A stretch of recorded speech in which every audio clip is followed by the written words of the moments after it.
Bam, we're live. Good morning. Where's the mouse? There it is. How's everyone doing? 7 a.m. Friday. Chris Beasterfield. Rambler, you're slacking, bro. Wow, yeah, not first today, huh? Slater, what's up? Good morning, dude. Saber and Kelly, good morning. Sabir. Good morning. Marissa. Honohosa. Happy Friday. It is Friday. That's killer, right? I don't know why. Usually I'm not that excited by the day of the week, but for some reason I'm excited today. It's Friday. Playing tennis today after the show with the boys. I know they're going to protest, but I'm going to drag them up there anyway. Matt Burns. Good morning. Matt Burns, the husband to Mrs. Burns, the founder of Sabbath Essentials. There it is. There's the website. There's the website. There it is. Sabbath Essentials, pure natural, small batch, bio-appropriate beauty care products created with love to give you the Sabbath your soul needs. Too bad I don't know what Sabbath means. Can you guys hear me okay? Is my mic good? It's a nice website. Good morning, Devesh Maharaj. Good morning, the Hammer. Augustus. Good morning, y'all. Missed the last 2 days due to work travel. So excited to be back. Can't you just put it on your iPhone? You know what I mean? Even when you're working, can't you just tag it along? Paulina, hey, good morning. Paulina, someone wanted to meet you. Who wanted to meet you? I forget. Someone wanted to meet you. If I remember, I'll tell you. Halpin, good morning. CrossFit Games update show today with special guest Tyson Bagent, quarterback for the Chicago Bears. Kind of excited. Haven't had him on in a bit. He's busy. He'll only be on for 15 minutes. Don't miss that 15 minutes. It'll be Halpin, Young, and Mr. Howell. And it's a fun mix of characters. We have our own little drama behind the scenes. The Games Boys. We're such idiots, but in a good way. Dorks would be better. Dorks. And it's going to be a fun show today. I like it. I think it was Halpin on last week or 2 weeks ago. 2 weeks ago. I think John Young is now. It should be called the CrossFit Games Update. John Young's CrossFit Games Update show. It's basically his show. Talking a bunch tonight. Yeah, you and JR will be having a word spoke competition. Blair Morrison coming on, owner of 5 CrossFit gyms. I can't even believe it. I don't even know if I heard that right. Don't quote me on that. What I think is, speaking of Travis Bagent, before I go off about Blair Morrison will be here a little late because he's teaching a class today. That's why we haven't seen him. This is the CEO shirt over at Vindicate. I don't know if I have one of these yet. If I did, I'd be wearing it all the time.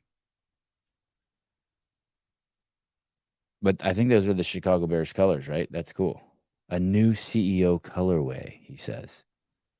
Colorway. Colorway is like fancy talk for that's like people in the industry. This is what I really like right here. This is so. Nope, not that.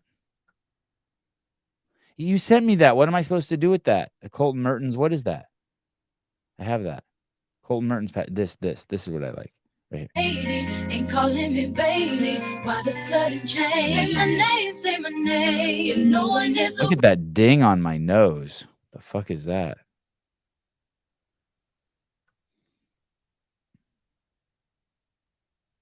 I remember I used to think, what kind of idiot would have a shirt with his picture on it? Well, there you go. This kind of idiot. And I have this shirt, of course. This is my favorite shirt. Even I look buff in this. I really do. It's kind of cool. CEO jersey. Oh, that white one's nice. I have this one.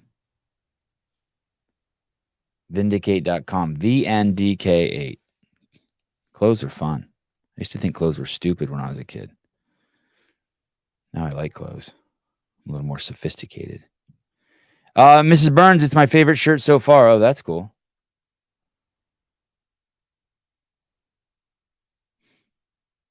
Good Harry Potter reference. Oh, yes, of course. I have no idea what you're talking about. Okay, back to Blair Morrison. Blair Morrison's coming on, owns 5 CrossFit gyms. I knew Blair. I knew of Blair back in the day. I think I saw him at the 2008 and 2009 games, if I'm not mistaken. We'll find out. And I remember he was good. And back then, not everyone looked like a piece of steel. He always looked like a piece of steel. He always looked amazing. And he was kind of a staple. I want to say maybe I'm going to guess he's been to 5 CrossFit games. And then he I don't know, started a family. It looks like he has 3 kids, 5 CrossFit gyms. He has this program that's called the Anywhere Fit, and they travel all over the world working out. It looks pretty cool. Jake Chapman, Sevi, if upon ejaculation you blew powder like a flower, do you think it would put you off doing it more? No. Nope. Nope. Maybe even I would do it more because it would be less messy. How about that? Huh? You think of that? How about that? Great way to start the show. Thanks for just putting me straight into the gutter. Appreciate it. Rambler, clothes suck now. I gained 70 pounds in 2 years. Oh yeah. Yeah. That's not fun. Got to get that off. What are you going to do to get that off? What are you going to do? I like I even when the days I'm fasting, when I'm just losing water weight and losing inflammation, I can't tell you how much better I feel. My clothes. I just love clothes that fit. It's crazy nice. Mrs. Burns, this chat is literally going to get us killed. Matt cannot resist chiming in while driving. Well, shit, that would be weird. Project Mythology. Blair used to compete with him and Svenborn on their online challenges in 2010. Oh, you used to.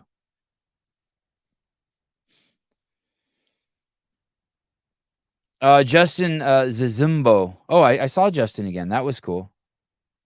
Doesn't Justin look like from this side profile picture like Jason Ackerman kind of? Justin's a big dude. He's not little like Jason or myself at all. Justin is a big man, but he looks like a little Jason Ackerman, little buff dude right there. Blair's a good dude. First time at the NCC Northern California Championship this year, and we loved it. Yeah, that was a nice setup they got there, right on the water. Justin owns Salty Hive CrossFit in Salt Lake City. And we've talked about the importance for name change. Wad Zombie. My gym used a program through CrossFit to accept FSA and HSA, which can be huge at cutting the cost for members. FSA. I don't know what that is, FSA. Let me see. But I like where you're going. FSA is Federal Student Aid, and HSA is Health Savings Account. Oh, that's interesting.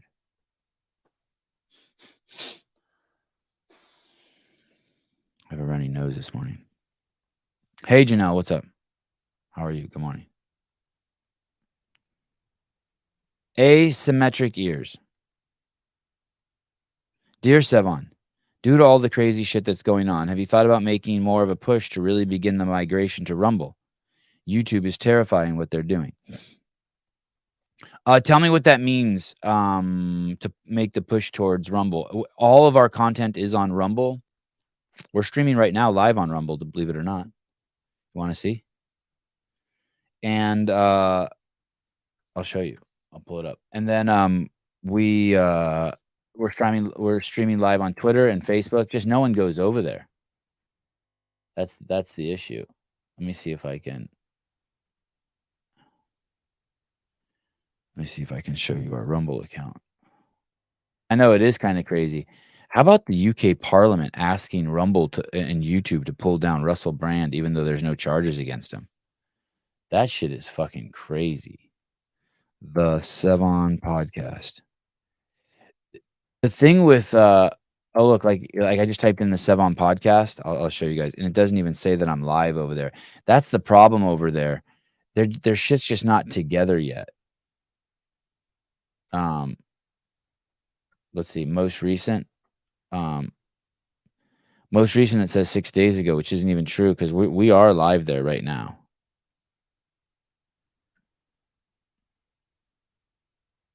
It's video date today. No videos found. Relevance. Yeah, it's weird. I don't know what to say. But we are view tab. Yeah, I don't know. Let me search again the Sevon podcast. There was some stuff there from 6 days. I mean, yeah, here it all is. We got 64 views, Fluffy Duck, 9 views with Chris Master John. There's even a show over here that we don't have that show with Jay Cooey. Oh, look, Matt Torres, Katie Henniger, 17 views. Josh Bridges, 72 views, 2 comments even. Oh, look at this one. What is this? This one has 333 views. Blade Police Breakdown. This is with Officer Blade. Oh, wow. Isn't that interesting? Police Breakdown gets a ton of views over there. Maybe I should do. Wow, interesting. We have that clip station too. I was just talking about with the guy this morning who runs our clip station. I was like, hey, we got to get that over on Rumble too. Yeah, it's a trip what's going on. You should be on the 100+ on YouTube. What about Bite the Bullet now and abandon YouTube completely? The options over there for live, like, and I can't even pull up live chat. I wouldn't be able to interact with the audience anymore. And that kind of sucks. I enjoy that part. I wouldn't even be able to be talking to you right now. That part sucks. Yo. Hey, Seven. What's up, dude? How's it going, man? Good. You got a haircut. Yeah. Fresh. So fresh and so clean. Yeah. You'll be here one day. I actually cut my hair for the first time at 51 years old. I thought it was like a rite of passage. I was like, how could I call myself a man if I've never cut my own hair? What did you do to your hair? Did you use scissors? No, this friend of mine, this lesbian friend of mine, she has this cut. She calls it the Viking dyke cut, where you just shave the sides. Oh, and yeah, that's pretty popular. I could see that. And she told me to do that. You know, like Dave Driscoll has that, the Bali dude. Yeah. Yeah. You really have to have a nice body to kind of do this. I don't really have the body quite yet. You know, like if you're going to go with the Asia Barto, Dave Driscoll, like you're going to do fancy shit with your hair. You're going to wear it up and yeah. You better have a body that, or it's like, go ahead. You have to be an artist. Yeah. Right? Well, thank you. Yeah, maybe I could slip into that realm. Yeah. It's like those girls who have wear their pants like pulled up like Urkel, like so high, but you're like, the only reason why you get away with that is because you have this insane body. But like you're dressing to be ugly, but you still have the most incredible. Yeah, like, I don't get fashion when they're like deliberately trying to look like they're like, how ugly can I make it and still be attractive? Yes, but it's a thing, you know. Yes. So I guess David Weed, you're almost 60. Cut the stupid hair. That's not true. Yeah. Hey Blair, were you at the 2008 games? I was not. No, my first year was 2009. Okay, so I did see you at the ranch. Yeah, I was at the ranch that year. I was living in DC at that time, so I actually came out of the Mid-Atlantic. So yeah, coming back across country was pretty cool because it was like excuse for me to come home and see friends and family. But yeah, I was not there in 2008. I heard about it in 2008. So, and where were you born? I was born in Sacramento. Okay, so you're back home. Yeah, I'm back home. And what were you doing on the East Coast back then? What were you doing? Did you say DC? Yeah, I was in DC. So I went to school at Princeton. I played football at Princeton from 2000 to 2004. And one of my best friends from Princeton was doing a med school post-bac program in DC at George Washington. And after I graduated, I didn't have like a clear career path. So I was like, screw it. I'll go to DC, you know? So I lived there for 3 years. I was like personal training, kind of bumping around. And one of the places that I ended up at had a CrossFit affiliate that rented space 2 or 3 nights a week. And I would see these, and I had exposure to CrossFit from when I was in football. I would come back to Sacramento, and one of the first affiliates out here, I would do some off-season conditioning there. So I knew some of the named workouts, and I knew how to Olympic lift. So I saw these guys coming into this gym, and they were all just like tearing their shirts off and falling on the ground and making a huge scene, you know, like real original CrossFit. And I was like, man, this is lame. These guys are just total D-bags. But they started talking about the CrossFit games, and a bunch of them were going out to watch in 2008. And so I ended up like catching up with them when they got back. I was like, man, that sounds pretty cool. This is something I used to do. And so then I went and tried to qualify that next year when they had it out in it's in Virginia Beach, and Jeff Tincher ran it. Yeah. So I went out there, and I was with Ben Smith, and we qualified out of that regional. It was like me and Ben and Pat Sherwood and, you know, Tanya Wagner and a bunch of OG people. And yeah, so that's what I was doing out there. Just kind of like happened to bump into this CrossFit affiliate, and then I got to go to the games. So it's cool. You had more of a athlete air to you than most of the guys. It was more of a motley crew back then. I feel like there was a more variety in the bodies, right? There was the guy who was the giant fireman from California, Jeff something or another. And then there was another fireman from up north. And then there was you, I guess, who used to play collegiate football. And then there was Sherwood, who was a military guy. It was kind of like the early days of the UFC, where it's like the sumo wrestler fights the boxer kind of shit, right? I mean, it was this. Yeah, for sure. That was Jeff Leonard was the firefighter you're talking about. Yeah. And then Mo Kelsey was the guy from Washington. Yes. Yeah, and he took third that year, which was, I mean, that was. I mean, so you look at those early games, and it was like the early definition of CrossFit, right? You would see these different specialists and who could be decent at everything, but nobody was great at anything, right? Whereas nowadays you see guys that are legitimately great at multiple disciplines. Right. Yeah, and it was kind of cool. You're like, hey, what's the ideal body type for CrossFit? Like, people didn't really know yet. And so you would see these different, like, you had the podium that year was Miko Salo, Tommy Hackenbrook, and Mo Kelsey, you know? And and like Mo was like the soccer player, the football player, and the firefighter. Right. Yeah. It was just like totally different athletes that you get this really broad test, you know, and that's who ended up on top, because there wasn't years of training to kind of hone the skills at that point. So it was pretty raw, but it was also kind of cool. You know, you got to see, it was more like it was the pure test. Like, okay, well, everybody works out differently at this point. Who's working out, you know, whose method is working the best, you know? So that was, I mean, that was pretty cool. Yeah, and Kevin, it brings up a good point. You can't forget Rob Orlando coming from Strongman. That was a fucking bizarre entry, but man, wasn't that fun to watch, to see him in the mix, watching him in the mix. Yeah, Rob was great. And you had Josh Everett, you had Chris Spieler, you know, you had these guys that were kind of, and you had OPT, who was like the almost like the definition of a CrossFitter at that time, right? And his brother was almost too tall and you know, didn't fit the mold. Right.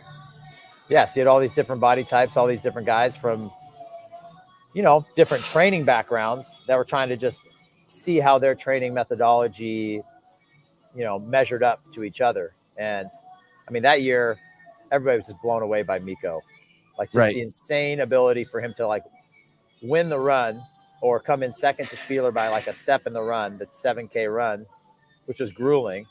And then go ahead and clear the deadlift ladder at 5:15. Like be able to do those two things, like to us at that time was like mind blowing. Like how could you be that good on endurance and that great on pure strength? So Within minutes of each other. within minutes of each other. Yeah. I mean, Kalipa was back getting an IV after that trail run. He was so destroyed, and Miko just like, he just came in like it was nothing. And then also not to forget people like Dutch Lowy, who was very small also, but then Matt Mursky, who had walked off the football field, and then even John Wellborn, and kudos to him for throwing his hat in. Yeah. No, I mean, it was awesome. That was ridiculous how big he was. Right. Yeah, I mean, Leonard won the snatch that year. I think he got 240. That was the winning snatch at the snatch event. And I mean, he probably weighed 240. So it's like, it's come a long way. Hey, did Jeff Leonard, he also won fittest firefighter in the world or something like that year, right? Oh, I don't know. I would be surprised. I mean, yeah, the guy was a tank. Yeah. And super cool. That was the other thing too, so I shared that when I was with that CrossFit affiliate, I was in DC, I was not that impressed with all the theatrics of it.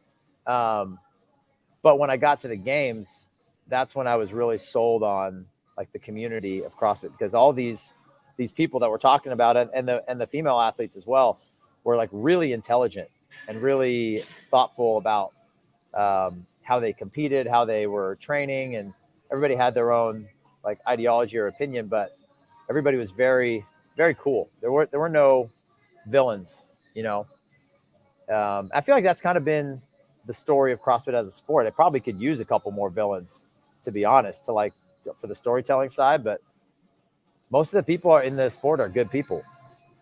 Dude, the events are that's the thing I kind of trip on. I don't know if you've ever been to the Mr. Universe or the Arnold Classic, but they have a completely different vibe than the CrossFit Games or the NorCal event that you just threw, or Wadapalooza, or any of these events. They're kind of like they're almost like I wouldn't take my kid to the Mr. Universe or the Arnold. It's more like really? No. It's more like a freak show. I kind of wouldn't want them to be around those people. It's kind of how far people can push things in every fucking direction by any means necessary. You know what I mean? There's like every I would say 50% of the people there don't even look human, right? They've sort of taken fitness into sort of like this pathology space, right? It's fun to go to, but it's more like a circus. Whereas like your event was a bona fide. I mean, everywhere you look, there were little kids playing in the water. There were dads sitting on tree stumps with their kids eating sandwiches. You know what I mean? It was just if you lost your kid at your event, you wouldn't have to worry at all.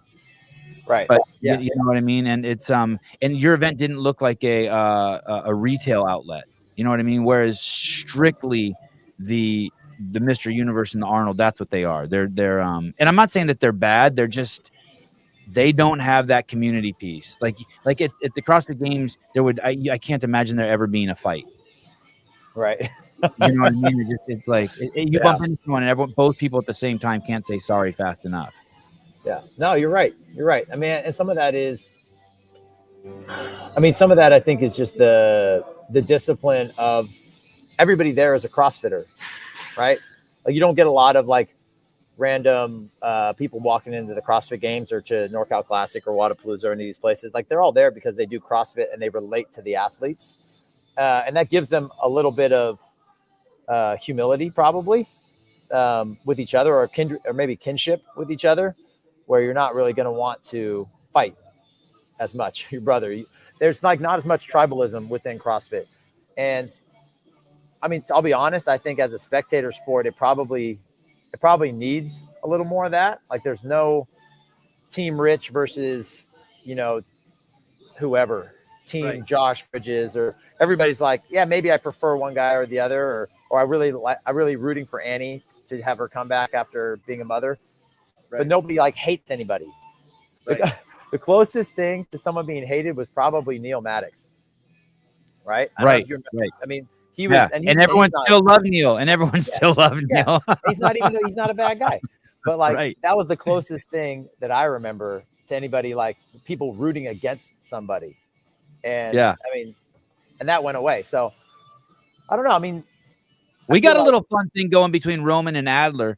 We got you know, I don't know if you heard, but there was some pushing and shoving during the run. Adler was, you know, I'm exaggerating a little bit, but he was bragging about his tactics of getting in Roman's hair and in his head, talking to him. And then Roman posted back saying like, "Fuck you, you didn't get in my head."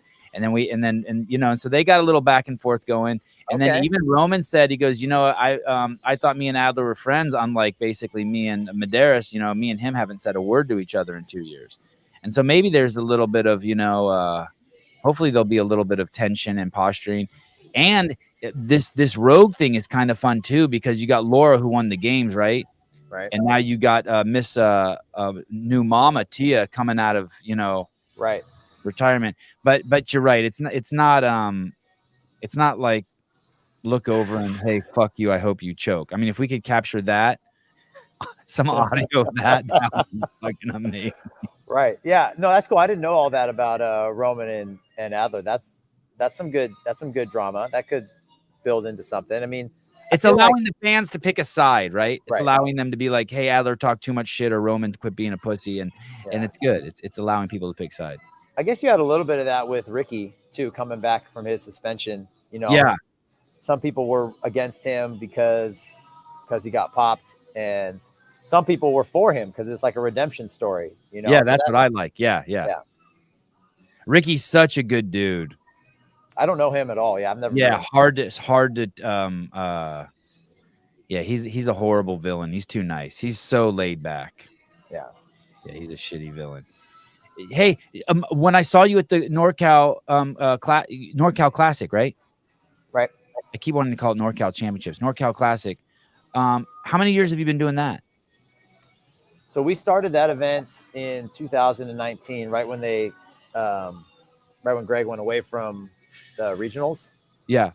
So we started it in Sacramento. The whole purpose was to bring an event to the West Coast that we could all go to. Wodapalooza was already huge. Granite Games was huge. And most of the athletes that didn't get to go to regionals or were going to regionals were having to travel to these other venues, which was fine because regionals was still a thing. But as soon as regionals was not a thing, Ben and I decided, we're like, dude, somebody's going to put something out here, and you know, we should do it because we know what it ought to be. We wanted to have an event that was high profile, that had, you know, big athletes that wanted to come to it, so the spectators could get a chance to see those people in person. But also we wanted to kind of have a vintage event, an event that was more like the ranch, like we were talking about, where people were very open to each other, accessible, you know, like very ranch. It was ranch on steroids. It was you're killing the vibe with the lake and the dirt paths and the tents. Dude, it's dope. Yeah, that's what we wanted. So it's a festival. I think it's what Greg wanted for the games. Right. Okay. So there you go. That means we're kind of getting there. But yeah, I mean, we missed that. So when you go to these big events, when you go to the games now, you don't ever get to see the athletes. You know, you're not brushing shoulders with the athletes. You can't walk by like the Invictus tent and see their team. But that's where it is at our event. So, although I did see Dave Castro get kicked out of the athlete area, at your event, I really enjoyed that. Oh, man, that's so great. That was so great. I mean, because that girl, she didn't know him from anybody. And he's like trying to talk to her, and she's like, no. And like just like putting a hand on him and shoving him back. No, he was a good sport about it though. Yeah, totally. But I've never seen. I was even surprised he even tried to talk to her. Usually when that happens, he would just walk away. But he's like, no, I just want to watch. And she's like, no. And all the athletes and all of us were dying laughing. Yeah, sir, you're not an athlete. You don't have the athlete wristbands. You cannot be in here. No, that was great. Okay, sorry, I interrupted. So you wanted an event to fulfill regionals. You wanted it to have the festive ranch feel. Yep. Yeah, so that was the shoulders with the athletes. Yeah, the first 2 points was like, okay, we're going to bring this original style of CrossFit event back. We want it to be high profile and give our athletes that are competing a chance to to do something big without having to travel. And the last thing was we wanted to bring an event with real prize money because looking around the landscape, it just felt like people, I mean, some events are doing a good job of that, but for the most part, they're just not, I don't know why it's not happening, but the athletes just aren't getting as much money as I think they ought to be, at least to progress the sport forward towards where some of these people could actually be truly professionals. So those were the three things. We wanted to have that, and it's taken us a while to get there, but I think we found a home. That venue is beautiful, and it really fits the vibe, like you said. We got some good athletes there this year. I mean, Sean Sweeney, Tim Paulson, Brittany Weiss, Lauren Fisher. I mean, these were our top two on each side in the elite division, which is great. And we had prize money. I mean, they won $25,000 for taking first place as an individual, and they walked out with a check that day. So that's become important. Yeah, crazy. But here, I'm gonna set you up. I'm gonna ask you some loaded questions. I apologize, but I'm gonna answer the question why there's not more events for athletes so that they can make a living. Could you throw 4 of those events a year and make $300,000 a year to support you personally, to support your 3 beautiful children and your wife?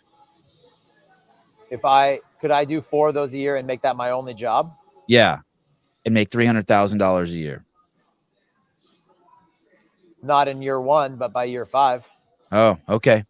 Well, good. Fuck. Yeah. And I want to commend you on how fast you've grown it since you started in 2019. And I'm sure you had 2 fucking years that don't count, because that's basically, dude, when I looked at your event, I'm thinking to myself, how does Blair Morrison have 5 CrossFit affiliates and him and Ben Alderman also owns a gym, right? Yeah. He's got a gym, and he's got really 2 gyms. Yeah. So it looks like that one event looks like it took a year to figure out, to put on. I mean, your event was massive.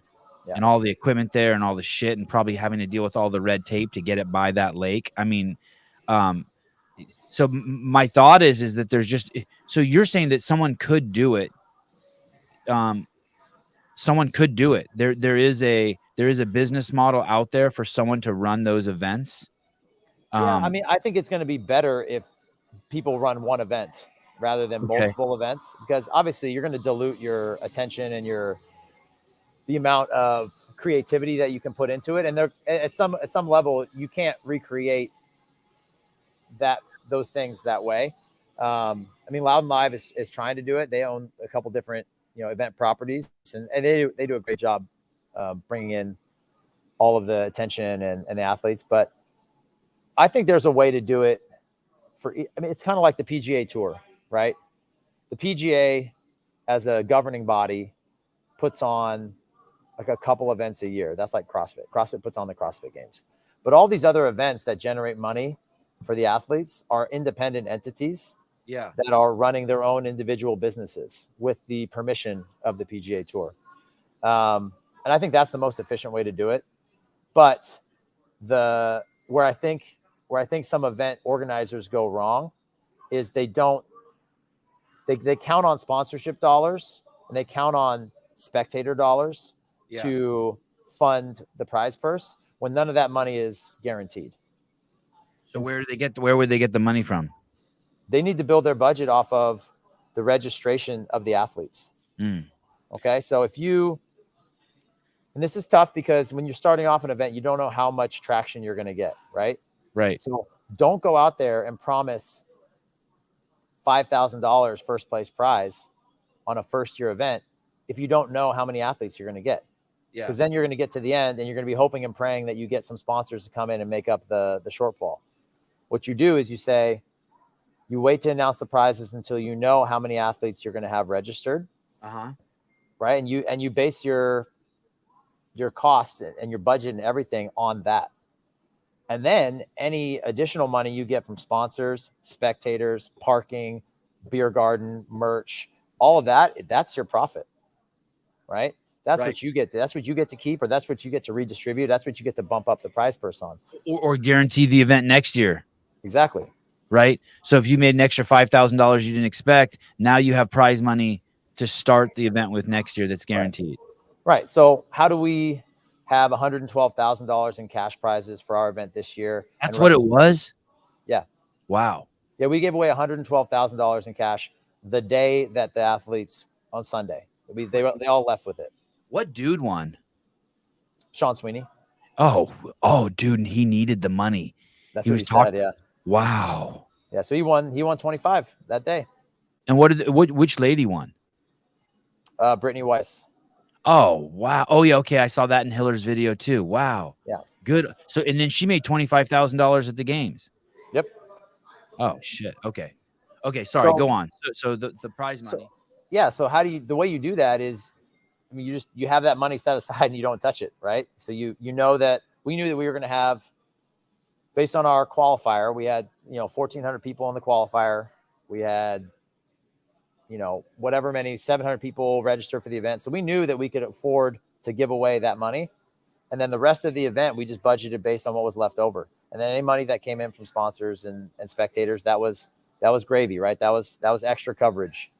So if you go to an event and they have this big, beautiful arena, right, or a venue that, that costs them whatever, $20,000 to have for the weekend, and there's nobody there, that's a problem, because there's no way they're going to be able to offset that cost of that arena without the spectators. So, I mean, I think a lot of events are trying to copy the games. They're trying to make it as games-like as they can, but there's nobody that's going to come to the event like they come to the game. So you got to reshape the model a little bit so that there's less money going out and more money going to the athletes. I mean, look at Rogue, world-class event. On some metrics, I'm sure you could argue that it's better the games, and yet you're right. They don't have the attendance. Right. The games are its own. You have to ignore basically what's happening at the games. You can't let that influence you. Yeah, and I heard a couple of people talking about the programming at our event as well, and all events. I mean, and programming is obviously it's a subjective thing, but the games is like the ultimate test, right? You have 80 athletes for the elites that you have to put through these tests over 4 days, and you have like unlimited resources, unlimited time to do it. And so the tests can be very thorough, and you can hit all the different time domains. You can hit all the modal domains. But if you try to recreate that in an event that doesn't have the weight and momentum that the games does and the money that the games does, it's gonna be really difficult to create a measured test like that and to create the spectator attendance that you need to make it feasible to pay the athletes. So I think people are learning that, right? I mean, our event was our goal is to create a festival vibe that people want to come to. They can brush shoulders with the athletes and make it as close to a great test as we can with the time that we have allotted. And so I think we did that. And the fact that we had that many people show up this year made me really proud. Crazy cast of characters too, between Hiller, Dave Castro, Tim Paulson, Nisler. I mean, it was quite the eclectic. Becca Boy was there. Do you know Becca was there? Yeah, I got a chance to say hi to Becca. Do an Instagram post on her. Yeah, it was what a crazy. Other games athletes also. The guy from Mexico was there. Yeah, it was a crazy cast of characters. Graciano was there. Andrew Hiller says hi, Blair. Oh, what up, Hiller? Daniel he's paying attention to you. Yeah, a little bit. We hang out a little bit. Daniel Arnson for Sevon's plane ticket to Charlotte Classic in November. All right, fine. I'll be there. See you there. $4.99. Perfect. That's exactly what I needed. First class upgrade. I was exactly $4.99 short. I appreciate it. Sean Scott, the guy from Mexico. You know, the guy without the neck. Luis? Luis Oscar Moya. Luis Oscar Moya. Yeah, he's a stud, man. Yeah, freak. Hey, poor guy, his legs locked up on the sandbag too. I felt bad for him. Would he have won if that didn't happen? It's pretty impressive that Kevin Sweeney won. That guy's no joke, and Tim Paulson's no joke. I don't think Luis. No, he wouldn't have won. Sean had it. He had it locked up, but I think Luis would have got on the podium if he would have made it up to the top there without he won that workout. So Sean's still in game shape? I mean, he would say no. He said he's not in game shape, but he obviously is in very, very good shape. He said he's been running a lot, not lifting as much, you know, and in our event, we had a max snatch. We had, you know, a Fran weight of 115. So we didn't do a lot of heavy barbell stuff, but he won that sandbag event, and that's a 160-pound sandbag. So maybe he won't admit to it, but yeah, he's pretty close to it. I don't think these other events also have an obligation to do broad time and modal domains. Like I'm okay if I go to the NorCal Classic and it's the 2008 games and everything's under the 10-minute time domain. Like, fuck you. I don't like as a spectator. Maybe the athletes wouldn't like it, but I'm more than happy to watch hill sprint, Fran, burpee, deadlift. And I can crowd around it and yell at you and throw popcorn at you. I'm stoked. Yeah. I mean, there's a couple things there. So, I mean, the athletes are winning. They're competing for $25,000. So we want to make it as close to an even test, you know, a broad test as we can. But there's more to broad testing than just the time domains, right? I mean, and in that event, the elites, we had them do an adventure race that was 45 minutes. They had to do a 5K kayak that was 45 minutes. So they did the long stuff. You know, and they did the 600-meter sprint that was short. They did the snatch that was short. They did the broad jump that was short. And then there was like 2 8-minute efforts in there too. There was nothing was that like 12 to 20 minute, like traditional chipper style, high repetition volume. That's something that you would see in the open. Like we didn't do that. And I know we didn't do that because you can't run 700 people through a workout like that. It's just, you don't have time. You could do That's how many athletes there were? There were 700 athletes at your event? Yeah. So, hey, is that the biggest event? Is that the biggest the NorCal Classic has been? Yes, that was the biggest it's been. Oh, congratulations. Yeah. So what's the next step for it? I want to ask you about your affiliates, but this is so interesting about events. What's the next step for the NorCal Classic? The next step, I mean, we've talked about this. We don't want to make it like a 3,000 athlete thing the way Wodapalooza is. I think that's a little too big for what we want, for that vibe that we want. So we're gonna probably push it right up to around 900 or 1,000. That'll be the cap of athletes, and the way we'll do that is we'll kind of open other divisions. So we want to have an adaptive division at some point. We want to have, you know, we want to expand the offerings for the masters, for the age group athletes, which I think you should have short stature, by the way. Oh yeah. I didn't know that was a thing. Yeah. I just had Tim Murray on, the fittest dwarf on the planet. Okay. Yeah. I'd be down. Short stature. Yeah. Not just the people who are missing body parts. They get all the attention. Right. Short stature. Anyway, I'm just throwing that in there. Okay. We digress. Sorry. So yeah, that's the way we're going to grow it. And then I think at that point, what we want to try to do is focus on the spectator experience. Like, what else can they get out of it for coming to the event? So our vendor village was great this year, but it was pretty small. I think we had 20 vendors there in person. I'd like to see that double. You know, we can have a much bigger vendor area. We have the footprint to do it. Not only that, you had the people to buy shit. Why only there's so many people just milling around, just wanting. I mean, so many fucking people. Yeah, I know. Part of that is just the region, right? We have a lot of old CrossFit here. Yeah. Gyms that are 12, 15 years old. And so those members, they remember, you know, the 2008 games. They remember, you know, these people, like they remember Castro and Becca Voigt, and like they want to see these people, and they're not that far away. Everything is very dense, right? You can get the Bay Area is only an hour and a half from Sacramento. You got Santa Cruz, you got the Central Valley, you got Redding. So not to mention, you know, all of like Reno and the Nevada area. But so yeah, we want to try to make it better for the spectators, which I think we can. We're not going to overpopulate the vendor village. I think we talked to a bunch of them in our kind of debrief, and everybody agreed that like 4 or 5 companies per category works well for them. They can all still make money, and we don't charge them an arm and a leg to be there. You know, to be a vendor for 3 days, it costs $1,000 at our event. If you want to be a higher level partner and have like, branding rights on different things and exclusivity, it costs more. But, we try to make it affordable for the vendors because we know that that's what the spectators want. Like they want to watch the athletes, but they also want to shop, and they want to have access to these big brands or even some of the local brands, that are trying to make it. So that's probably where the focus is going to be. And then if we can get the prize money to continue to increase so that the athletes are valued, and not just the elite athletes, but the masters athletes. I mean, next year we're going to pay the masters athletes $2,500 for first place. Oh, you already know that. Yeah. We've already done the budget for next year. So, wow. Hey, was anyone selling D-balls there? No.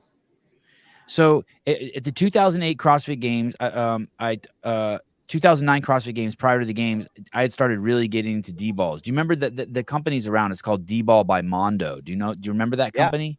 Yeah. All the yellow ones, right? Yep. And I told that old guy who owns the place, I'm like, hey, dude, bring a shitload of D-balls there. You'll sell them. And he's like, no, do you know how hard it is to bring them there? And people don't want to buy them. I'm like, dude, you could sell a fucking rock to a CrossFitter. CrossFitters will buy anything that you can pick up. Anything. Just bring a rock and write 37 pounds on it, and someone will fucking buy it and tell them it's a training tool. So he's all, nope, I'm not doing that. I'm just bringing like 10 balls. Dude, he got on Friday, he sold all his fucking balls at the 2009 CrossFit Games. He only brought fucking 10. He had to ask people not to take them so other people could see them throughout the rest of the weekend. And he said he could have sold like 100 balls. And I always trip on that. Like, I think, I know this is falling to the weeds. I think if you want to fucking make money, bring D-balls to the NorCal Classic next year, get a fucking booth and sell fucking D-balls, and you will sell so fucking many. I promise. Yeah, I mean, you can ask GoRuck how many sandbags they sold. Yeah, did they sell a lot? Yeah.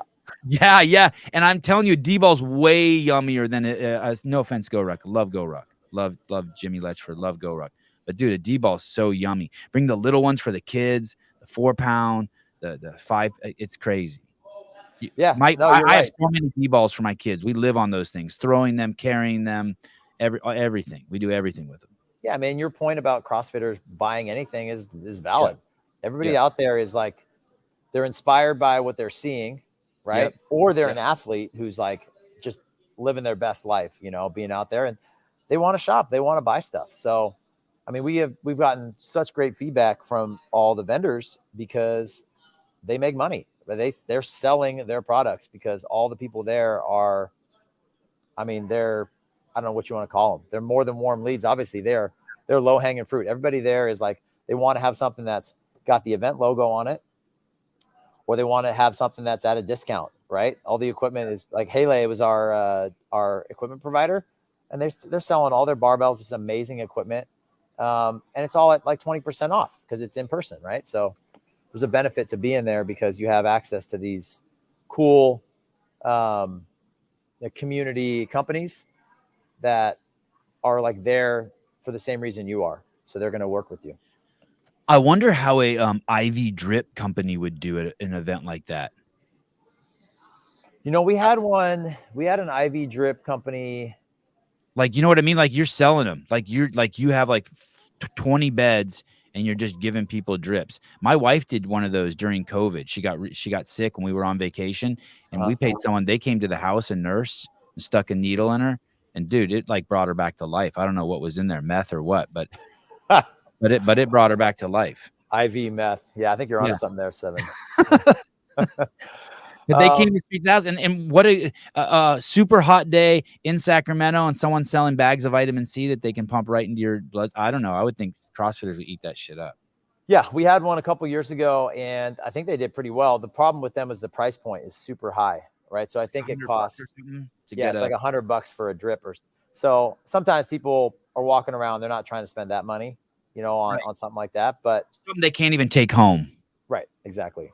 It's like, I'm going to get either a smoothie or I could get 10 smoothies for right. I'm going to get a smoothie, lunch, and some drinks afterwards. Right. Or a drip. How did you, so was there any leap like, hey, I went to Princeton, I played sports at probably some of the highest levels in the country, and I'm going to instead run a CrossFit gym. When you first, parlayed all of that experience into one gym, one mom and pop small gym. What do you mean leap? Just that you would think like, okay, this guy invested $150,000 into his education, played sports at this crazy high level, and now he's going to settle down running a gym that's 600 square feet in some small suburban town out in the middle of California, as opposed to get a corporate job, and you know what I mean, or try to work with some professional team, or you know what I mean, or sell pharmaceuticals. You would be amazing at selling pharmaceuticals. Look at you. You could be fucking killing. Meth and an IV drip. I got my you would be an amazing Adderall salesman. So there was a little bit of a leap there, I guess, because like I said before, I had personal trained for 3 years in DC. So I had kind of this skill set of coaching individuals that were not athletes that I had developed. And then I went abroad for a year. That year after 2009, I went to Europe and I did a master's. You're going to love this. I did a master's degree in European history. Wow.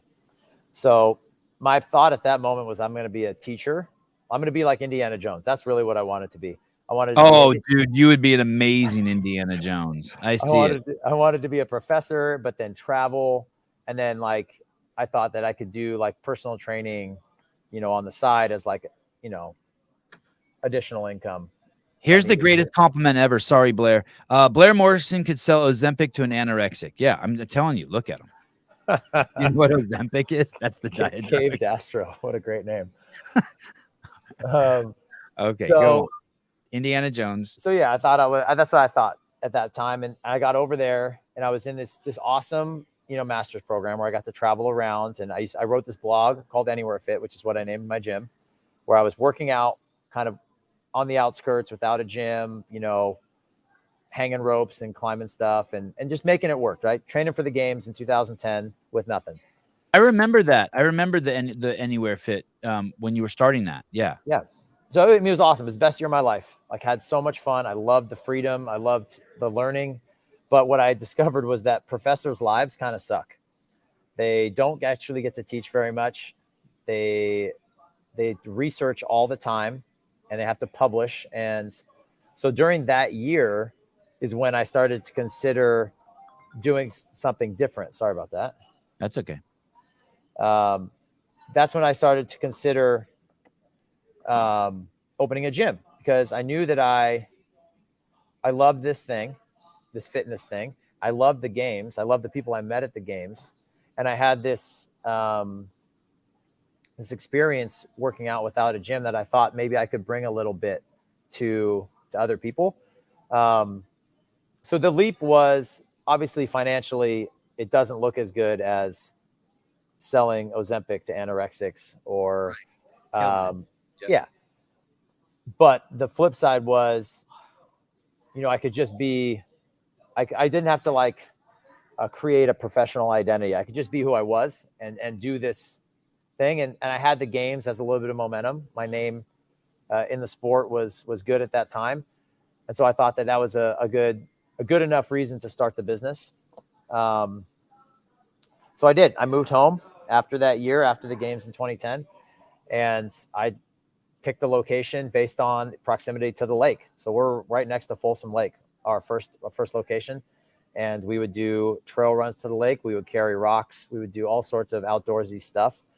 And that kind of became our brand. The CrossFit Anywhere brand was, we're going to train functional movements at high intensity, across broad time and modal domains. But in addition to the methodology, we're going to try to create an experience that people resonate with. That's not just the gym. It's about what you can do with that fitness outside of the gym.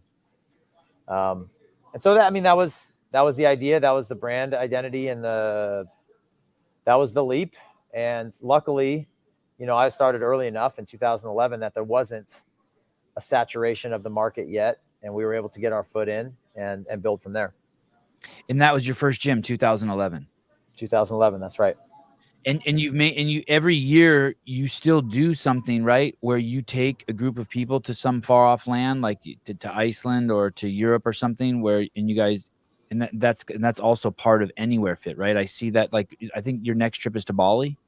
Yeah, we're going to Bali next June.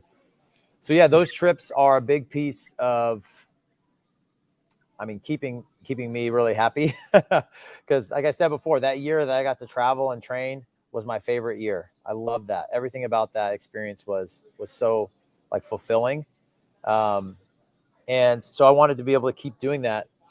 But I knew that I wasn't going to be making enough money to be able to go do that by myself. It's like, hey, well, maybe there's some other people that want to do it.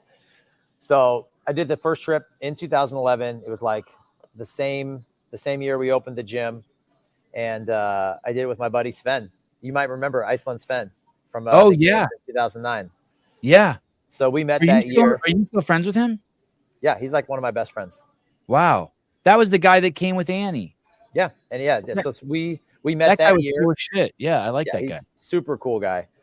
We met that year, and then when I was abroad, I went over to Iceland, visited him, and we just kind of built this friendship. And I told him about this idea, and he's like, "Oh, you have to do this in Iceland. First year, Iceland." Right. And Sven is, if you ever get to meet Sven or talk to Sven, he has like boundless energy. He's like just adult ADD in the best way possible. So he helped me plan the first trip in Iceland. We had 32 people that mostly followed my blog. Wow. And they were from like 12 different countries, and it was awesome. We all met in Iceland, and we had a videographer to kind of like document it, and we just went all over it. And the idea I remember the video now. Now it's coming back to me. Yeah, that's right. Yeah. I remember thinking, wow, this is crazy. This guy's doing it. You know Ross Coughlin? Do you remember Ross? Yes. He was the videographer for that first year. Yes, he's still killing it. Crazy. Yeah.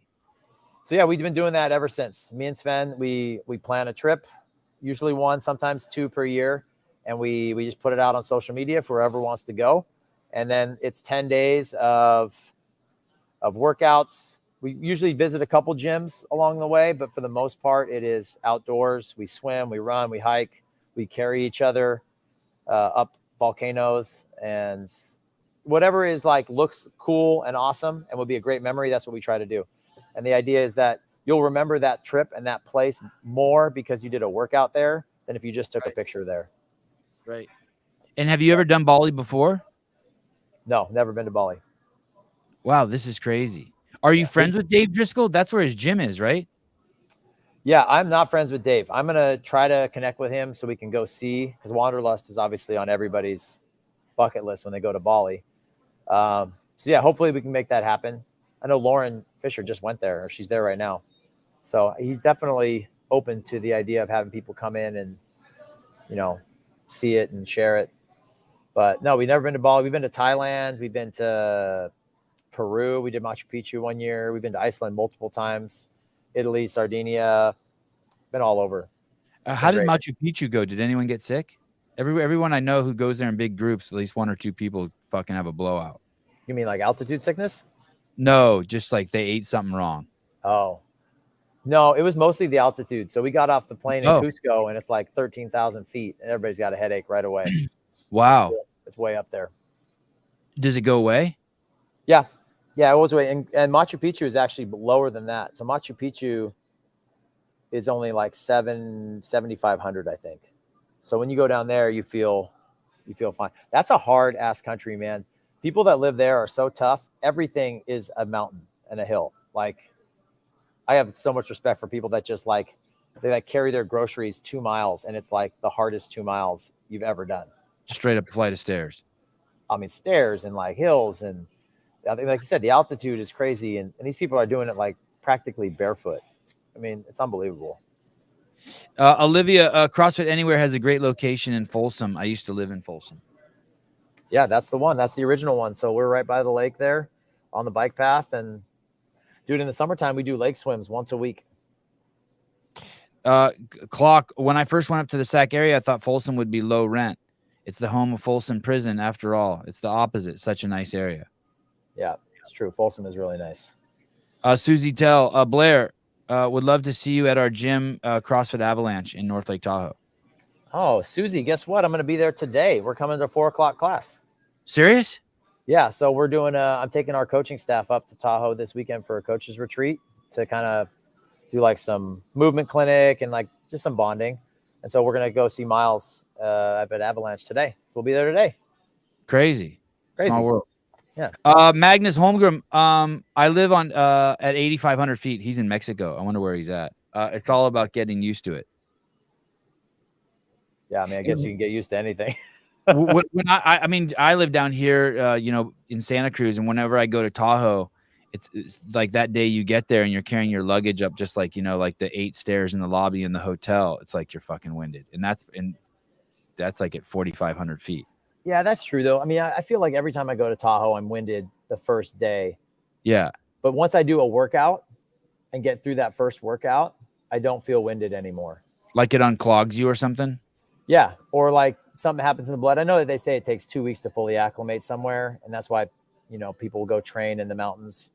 But I feel like once you've done it a couple times, I feel like your body has a memory there. And so you will adjust quicker once you go to try to do it again. Did you own 5 gyms during the shutdown? No, I owned 3 gyms during the shutdown. And did you shut them down? Yeah. So we shut them down from, middle of March, right, until May 1st. So we shut down for 6 weeks. Oh my God. And then we opened on May 1st. Was there a fuck you element when you opened up? Like, or did they tell you could open up? Or was it like, okay. Oh, no. No, they did not tell us we could open up. I mean, right. There were so many gray areas. I mean, I was just remembering this the other day, Blair. Do you remember when there was talk like, hey, they might start reading our text messages? Do you remember when that was being proposed to see who's breaking guidelines? Do you remember hearing any of that? I was thinking about that today. I was looking for articles on that. That the U.S. government was going to start reading our text messages to see. I'm like, what the fuck is going on? Okay, sorry. Crazy. So they didn't tell you could open at, but after 6 weeks, you just knew you kind of had to. Yeah, we knew we had to. So, I mean, we did our gyms. We suspended everybody's memberships, so nobody had to pay for the month of April. And then if anybody wanted to pay the gym to like help, they could, but we suspended everybody's memberships.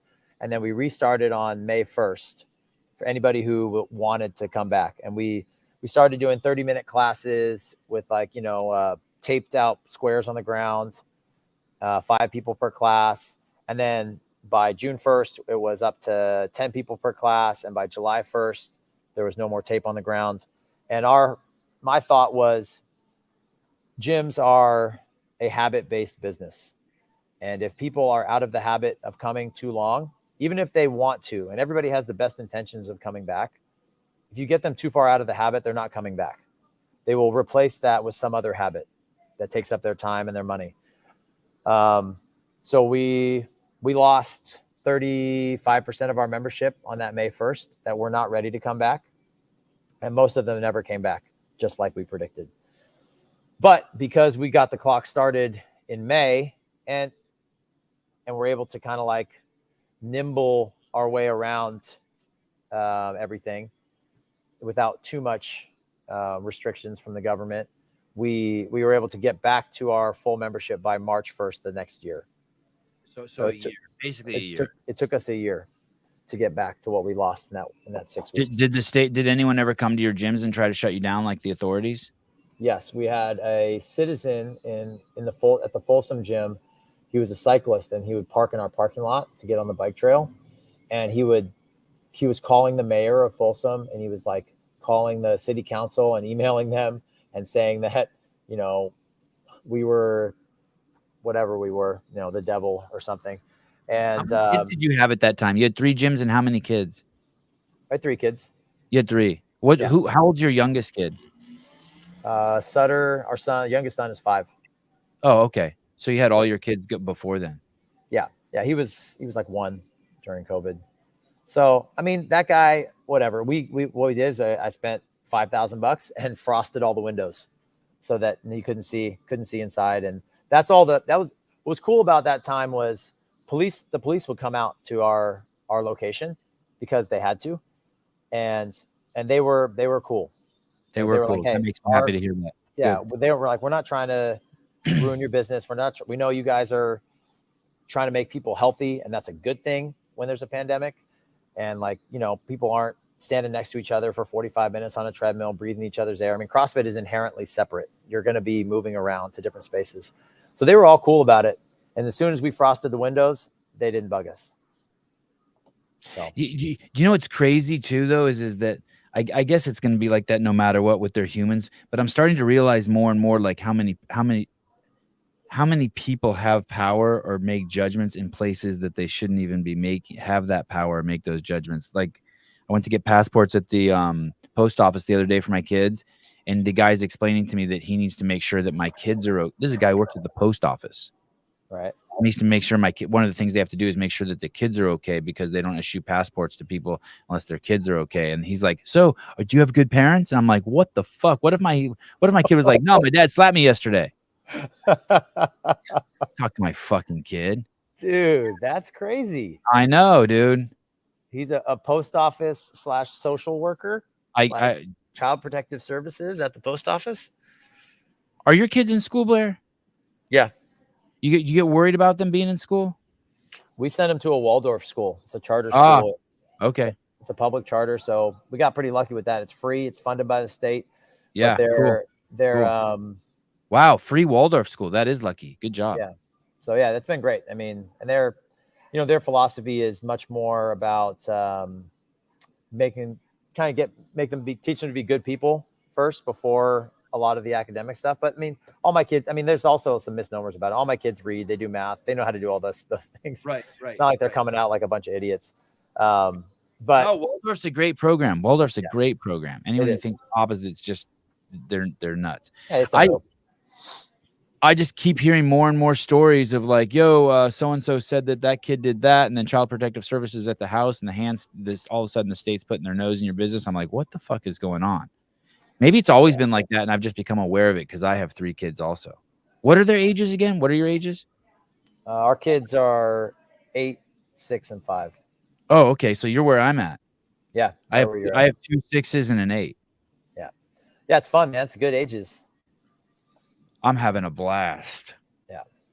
What sports do you play with them? I do a ton of tennis with them. I don't even play tennis. We have not done tennis yet. But we have my wife was a level 10 gymnast at one point in her life. Yep. And so we have a couple of requirements for our kids athletically that we say that you have to do swimming and you have to do gymnastics until you're 10. And then everything else is optional. So we play soccer, we play baseball. My daughter dances and does theater, but the swimming and gymnastics are the ones that are required. Gymnastics, I fully get. Why? And I wish I would have done swimming, but why swimming? I wish my kids swam better. A couple reasons. So number one, swimming is one of those like life-saving skills that you always wish you were better at. So for our kids, we want them to be super, super good in the water. Inoculated from 2/3 of the earth is covered in 2/3 water. They're great swimmers, and now they're inoculated from drowning. Right. And they're not going to have fear of the water, and they're going to have confidence, and then they can surf. They can do all sorts of fun stuff if they're confident in the water. But the second thing is, I think that swimming develops your aerobic capacity better than any other sport. You have to hold your breath, learn how to use oxygen it's the only sport that's like that. So they're going to get this foundation of aerobic capacity that only swimmers get, and then they can parlay that into any other sport that they want, right? I remember as a kid coming out of swim team and going to soccer practice and just like dusting people on all the wind sprints because it just wasn't hard. It wasn't hard compared to swimming. So that's another reason. And then the last reason, it's great foundational shit. Yeah, it's foundational shit. And there's this swim practices suck. They're like the discipline it takes to go there at 8 a.m. when it's cold outside and get in the water and do what the coach says. It's just not fun at that level.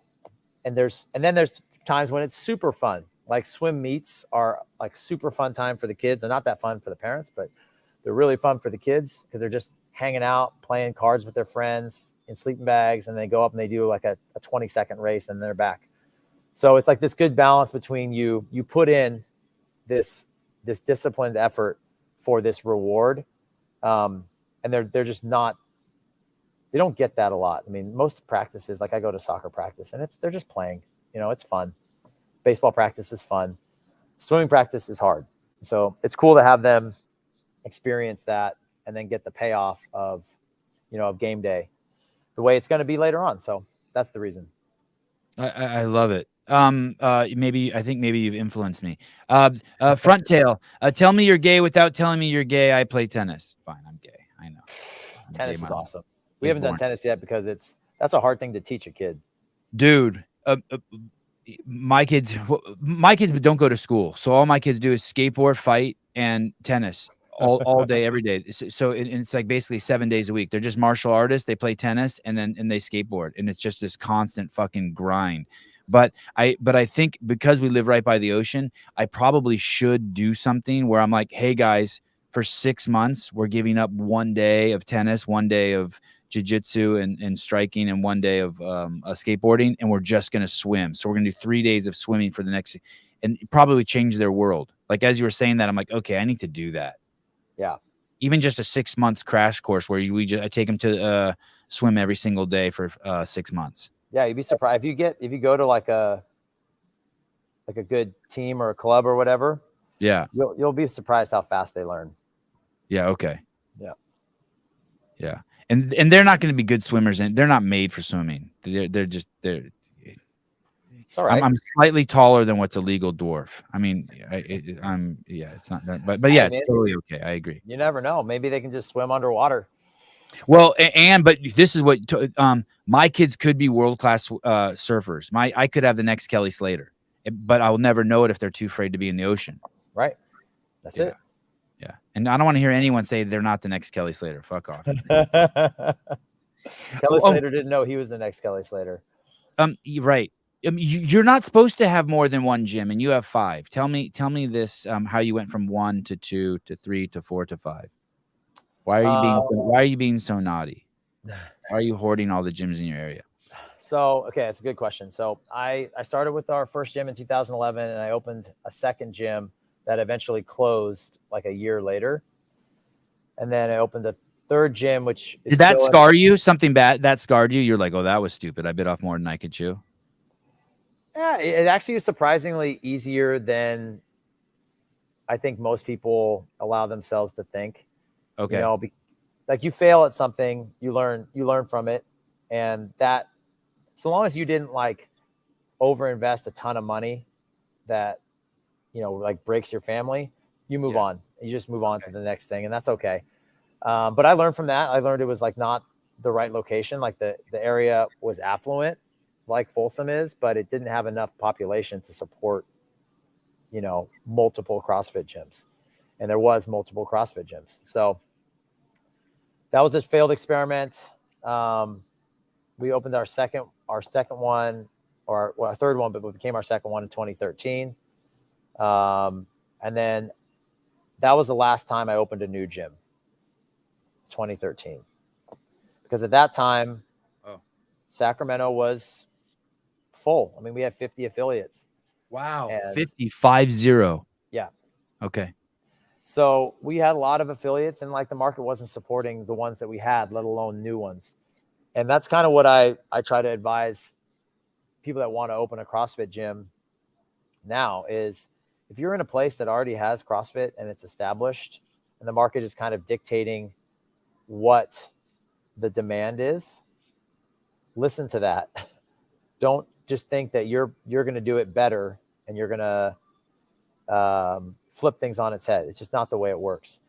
Instead, what we did is we absorbed existing communities. So in 2018, we absorbed a gym that was in downtown Sacramento called CrossFit Analog. The owner just wanted to move on. And so we took over, rebranded it, and just basically kept a roof over the existing community's head and tried to improve it. That was our third gym. And then after COVID, you had a lot of this happening where people got cleaved, right? Like half their gym is gone and they're not coming back. And the owners are like, dude, this is my second gig. I don't have the energy to rebuild this thing the way it needs to be done. Mm. You know, does anybody want to buy it?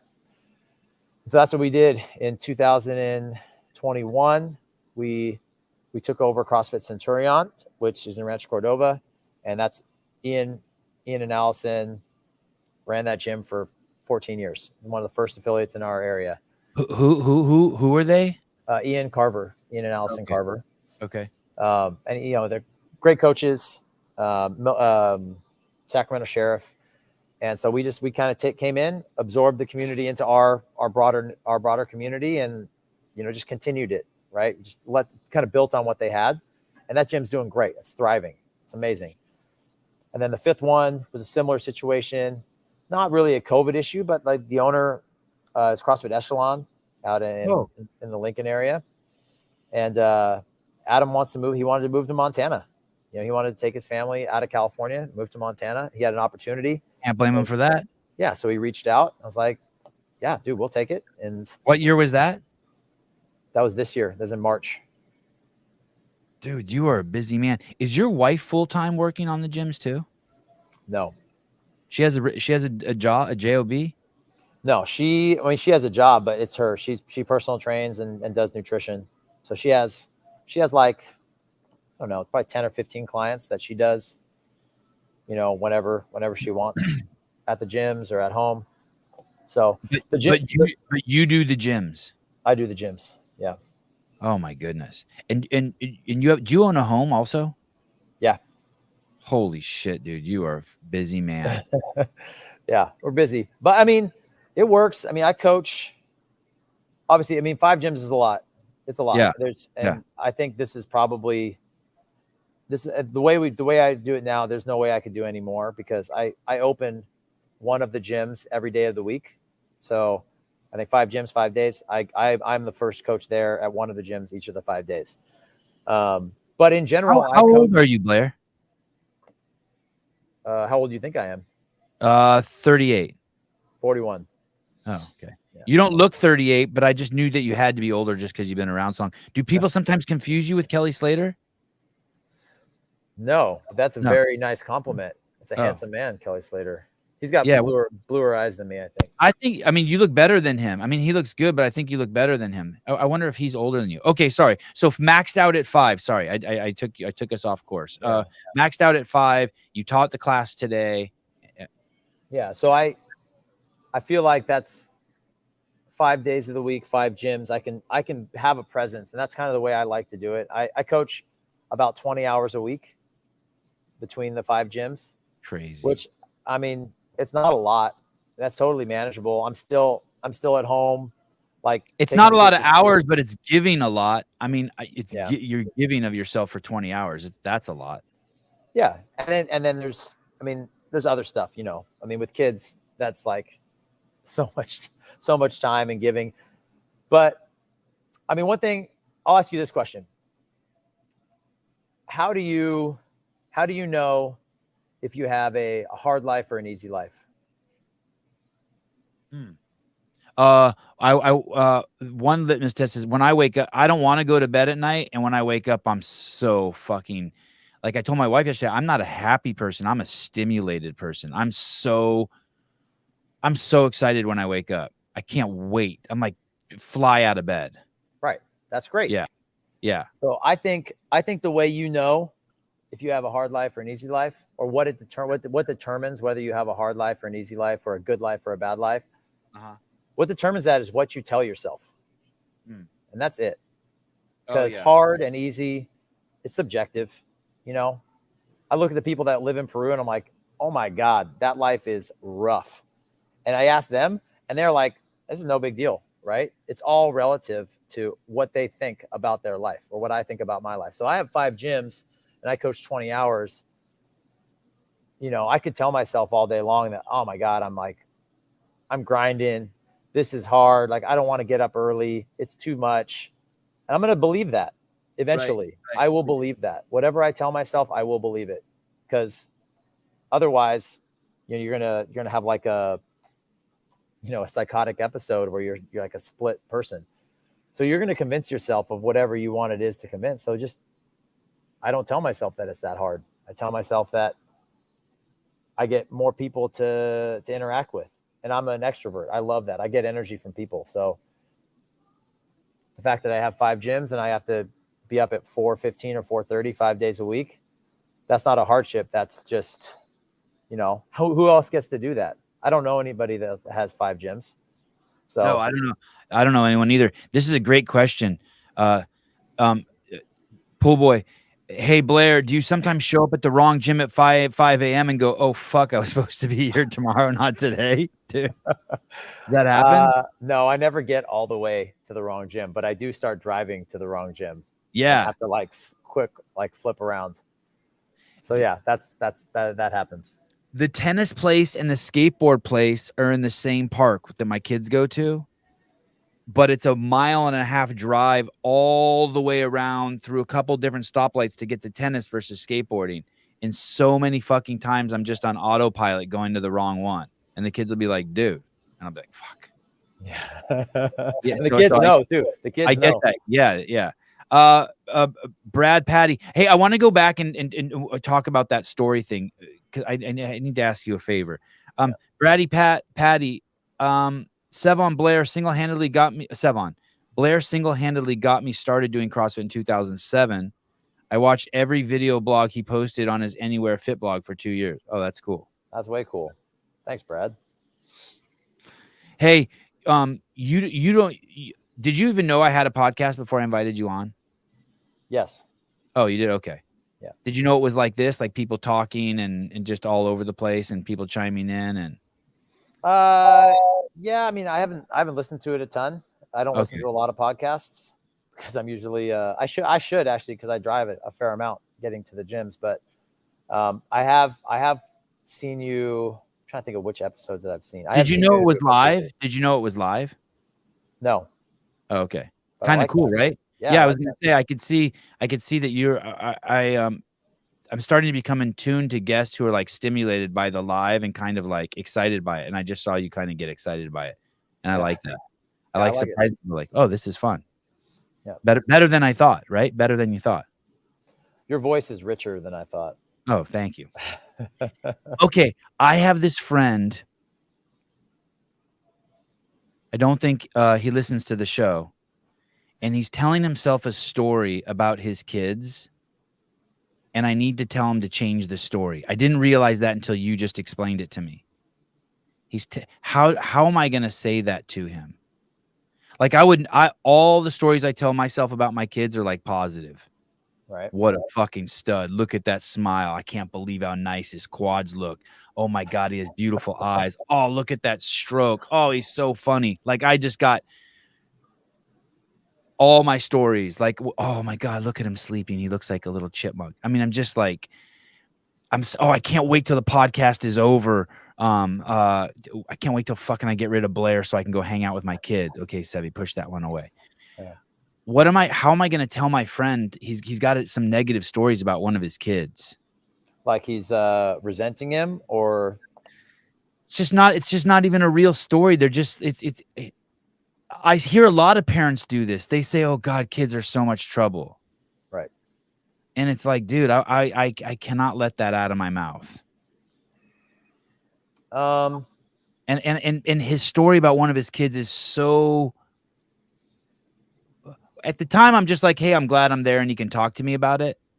But now that I'm hearing you say it, I need to be like, it was a little much. I need to be like, hey dude, you need to flip the script. Like it's been going on for like a couple months. Yeah. And his kid is a fucking a phenom. Like the kid is a very special child, like an amazing child. But a handful, but a fucking handful. Right. I mean, his feelings are valid, and so you don't want to like discount what he's trying to vent to you, but right. But what he's got to do is also realize that humans are extremely perceptive. Right. It's not just what you say to us, it's how you say it.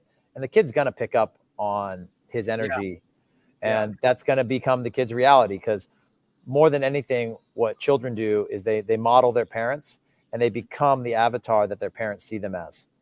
So if he continues to focus on the difficulty that the kid causes him, the kid's going to start to see himself as difficult, right? Whether he's saying it to him or not.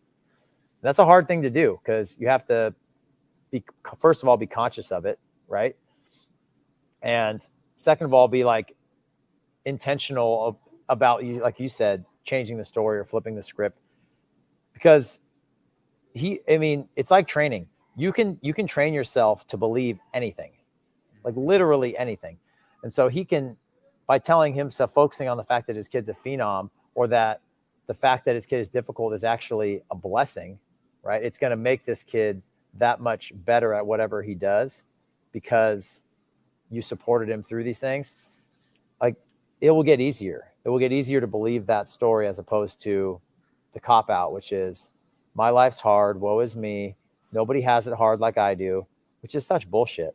I mean, I hate it. One of the most common things you hear from people is that, God, everything's busy.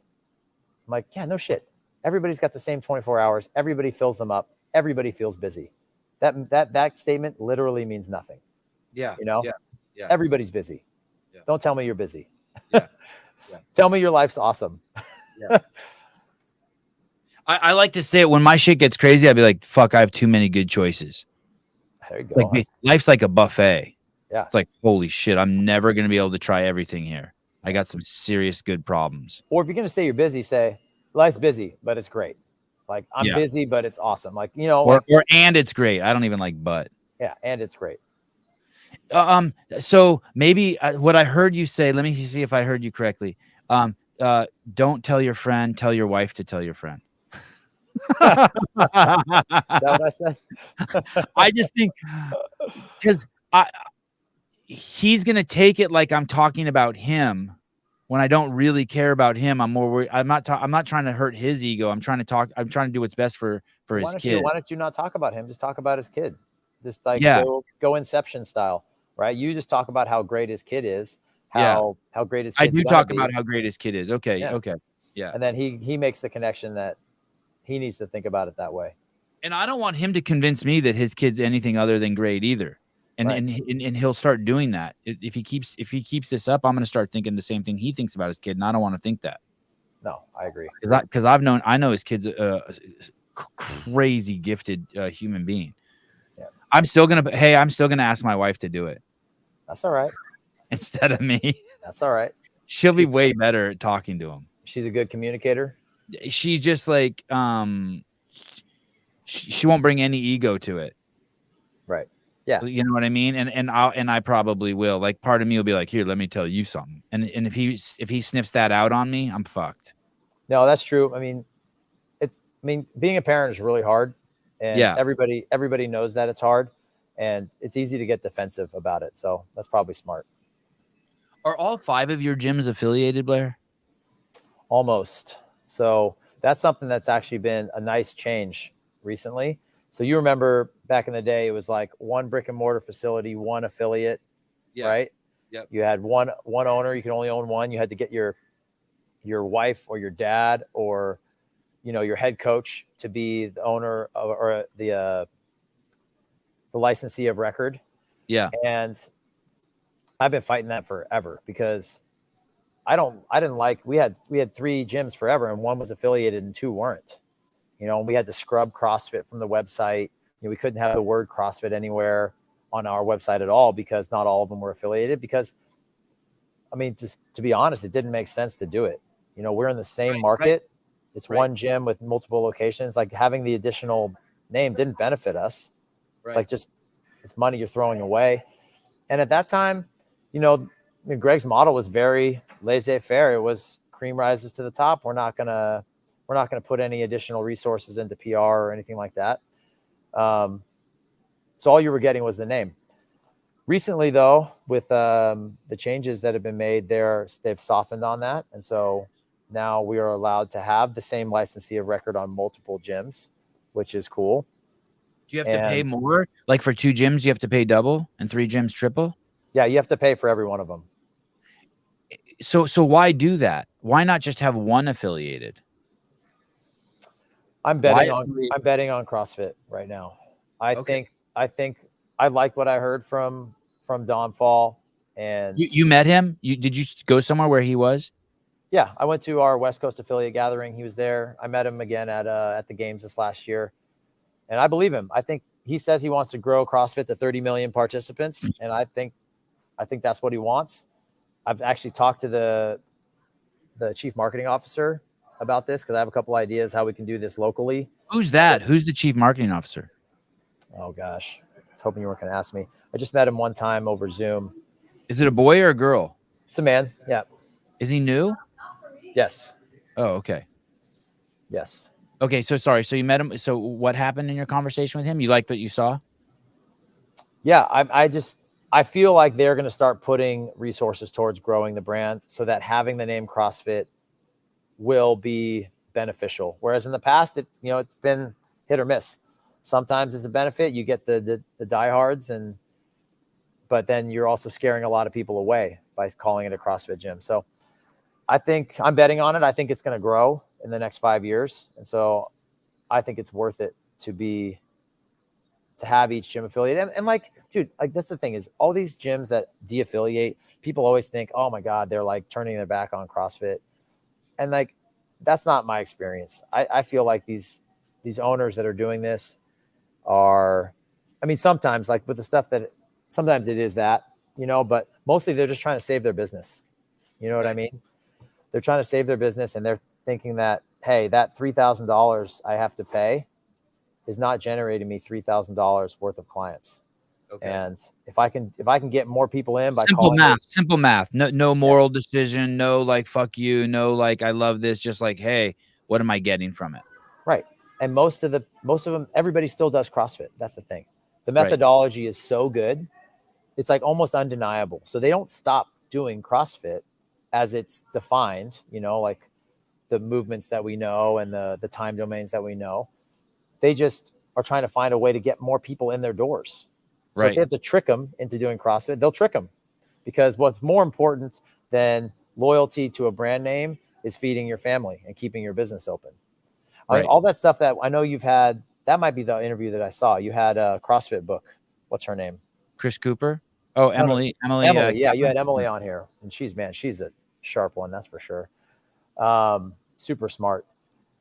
But when all that stuff went down with Greg and all the Floyd 19 stuff, the Floyd 19 stuff, right?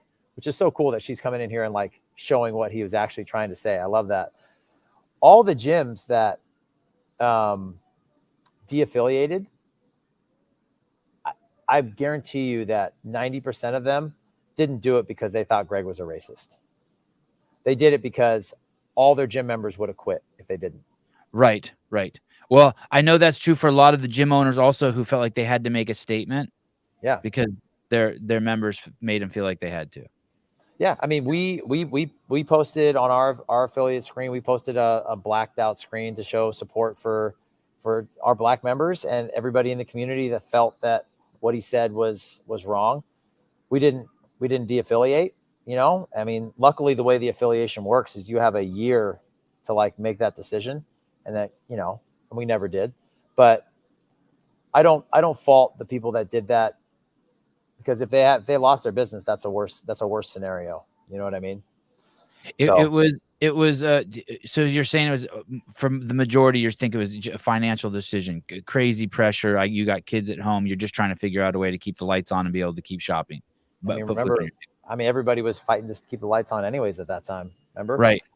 Dude, I remember that time being like every week it felt like somebody was trying to like close my business. Like every week it was like either some ding dong in the parking lot. Yeah, it was some ding dong in the parking lot. It was a new thing from the governor, from Newsom, about how you got to close trails and like gyms are the enemy. And then, Greg comes out and has this faux pas, and now everybody hates CrossFit. I'm like, dude, like, give me a break. This is hard enough as it is when like the economy's good and we got to convince people that CrossFit isn't going to like tear their shoulder off or grow big traps on all the women. It's like, I got to deal with this too. Like that was a rough stretch, man. And then in California, we had wildfires like crazy. It was like, you couldn't even go outside. Right. That was terrible time, man. So yeah, I cut those people that did that a lot of slack. And I think what CrossFit is doing now is they're trying to recapture all those people and be like, hey, nobody's holding a grudge. We know you're still doing CrossFit. You know, you believe in the brand. Like, let's work together, work with us. Let's get back so that we can spread this, you know, this methodology and this community to the most people possible. And we can't do that if all of you guys are staying unaffiliated. You know what I mean? Yeah. So I'm with that. So I think we've gotten 4 out of the 5 affiliated. We're trying to do it like spaced out, but yeah, we're going to have all 5 of them as official CrossFit affiliates. And it's not cheap. No, it's not cheap, but it's not crazy expensive either. Is it 3,000? Yeah.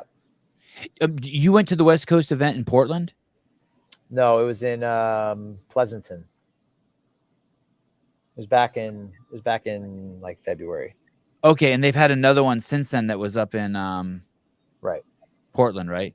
The one that was in Pleasanton was kind of unofficial, right? Was Dave there for that one? Yeah, Dave was there. Okay. It was before he was officially brought back on, but he was. Was that at CrossFit Livermore? It was at CrossFit Pleasanton. Oh, at Craig Howard's gym? Diablo? No, it wasn't at Diablo. No, it was at Zoltan Heights gym. Oh, okay. I don't know who that is. But Craig was there. Khalipa was there. Okay. Because Khalipa, he reaffiliated. Yeah. I mean, everybody was there. It was cool. I mean, it was a big gathering. It was the first one. So I don't know if it was unofficial. No, I got a t-shirt. It was official. Eaton Beaver, I'm excited. That's always weird when a guy named Eaton Beaver is excited. I like excited. Do you have a did you ever have a mentor? Did you ever use anyone like Two Brain or did any like business services? No. I mean, you learn from other people in business, and I have a group that I'm a part of in Sacramento, but it's a bunch of different industries. And it's like, 10 to 12 people, but it's like a CEO group. And so I learned from them and, but no, never any subscription service to lay out the roadmap. Just kind of figured it out. Local dudes. Yeah. Local dudes.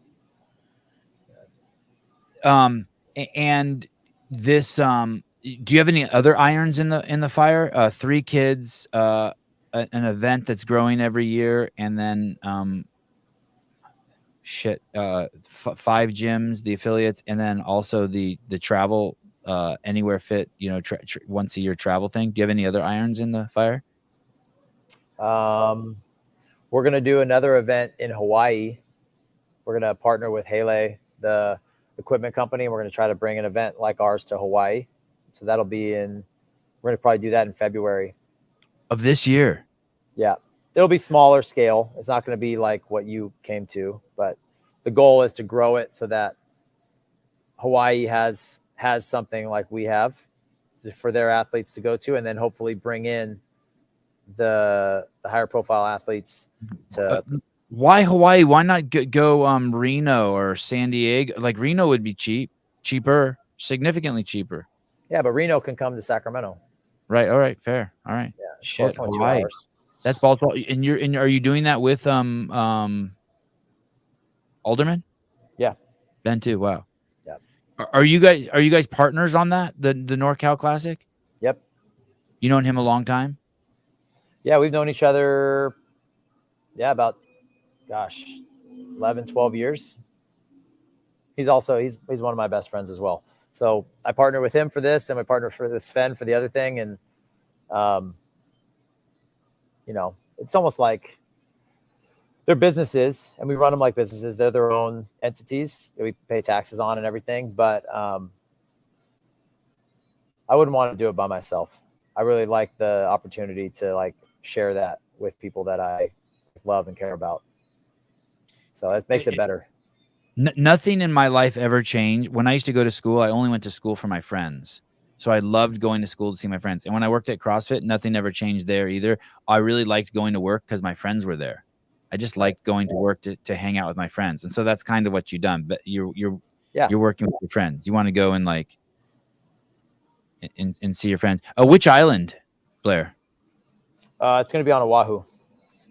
Oh, that's cool. Shit, that's really cool. Rambler. Look, already someone's going. Yeah, there we go.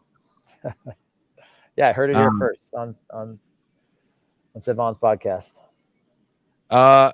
Asymmetric ears. This guy did. Do you have asymmetrical ears? I don't know. I don't know either. I may have missed it. I may be out of the joke for that one. They're big, but I don't think they're asymmetrical. When I was looking at going through your Instagram and your body, you're a lot leaner than you used to be. Have you stopped lifting all the heavy shit? Are you not competing at the? Have you reduced it? I mean, you look great. Don't get me wrong. You look fucking amazing. Thanks, but you used to be thicker, right? How much do you weigh now? I weigh 190. And what did you weigh in your heyday as a games athlete? 190. Oh, okay. All right. Yeah. So I think I might have a little bit less. I think I have less like shoulder girth than I used to. Yeah. Because that was a little bit closer to when I was playing football, and you just you do more pressing and stuff like that. Yeah. But overall, my body has not changed much. But people say that, and I always remind them that all those pictures of me at the games is like mid-workout when you're all like pumped up and looking big. Yeah. And obviously people look a lot bigger on camera. Yeah. So, look at this. Look at this. Let me show you this. Look at this. Where is it? Let me show you this picture. Are you on a computer screen or a phone? Computer. Okay. Yeah. Wait till you see this. Look at this. I'm a tiny little man. Now look at me with a tank top on. Look at me. Yeah. Yeah. Okay. Right. See? Yeah. Just it's last angles. week. It's all angles. Yeah. Just a quick snap with the tank top on. Looking I've been good. flexing for 6 minutes straight. Yeah, I see. I think you rock that hairstyle. That looks good on you. Oh, thank you. Yeah. Thank you. The chat now hates you. Everyone used to love you in the chat. Now they hate you. They fucking hate my hair. I wish I could do it.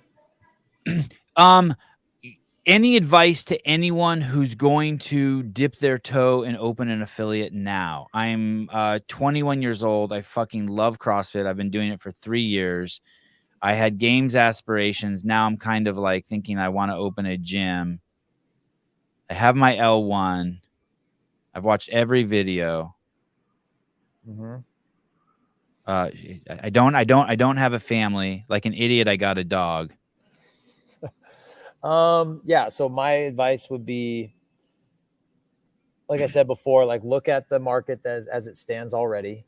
If there's already, 10 gyms in a metropolitan area of like whatever, 1 million people, it's not a huge place. It's probably not a good idea. Or what you should do is try to buy one of the existing ones rather than start from scratch. It's always easier to find a location and fill it with bodies that are already converted than it is to like build them one at a time. So that's my first thing is if it were me, I wouldn't start from scratch. I would try to buy an existing affiliate and then improve it.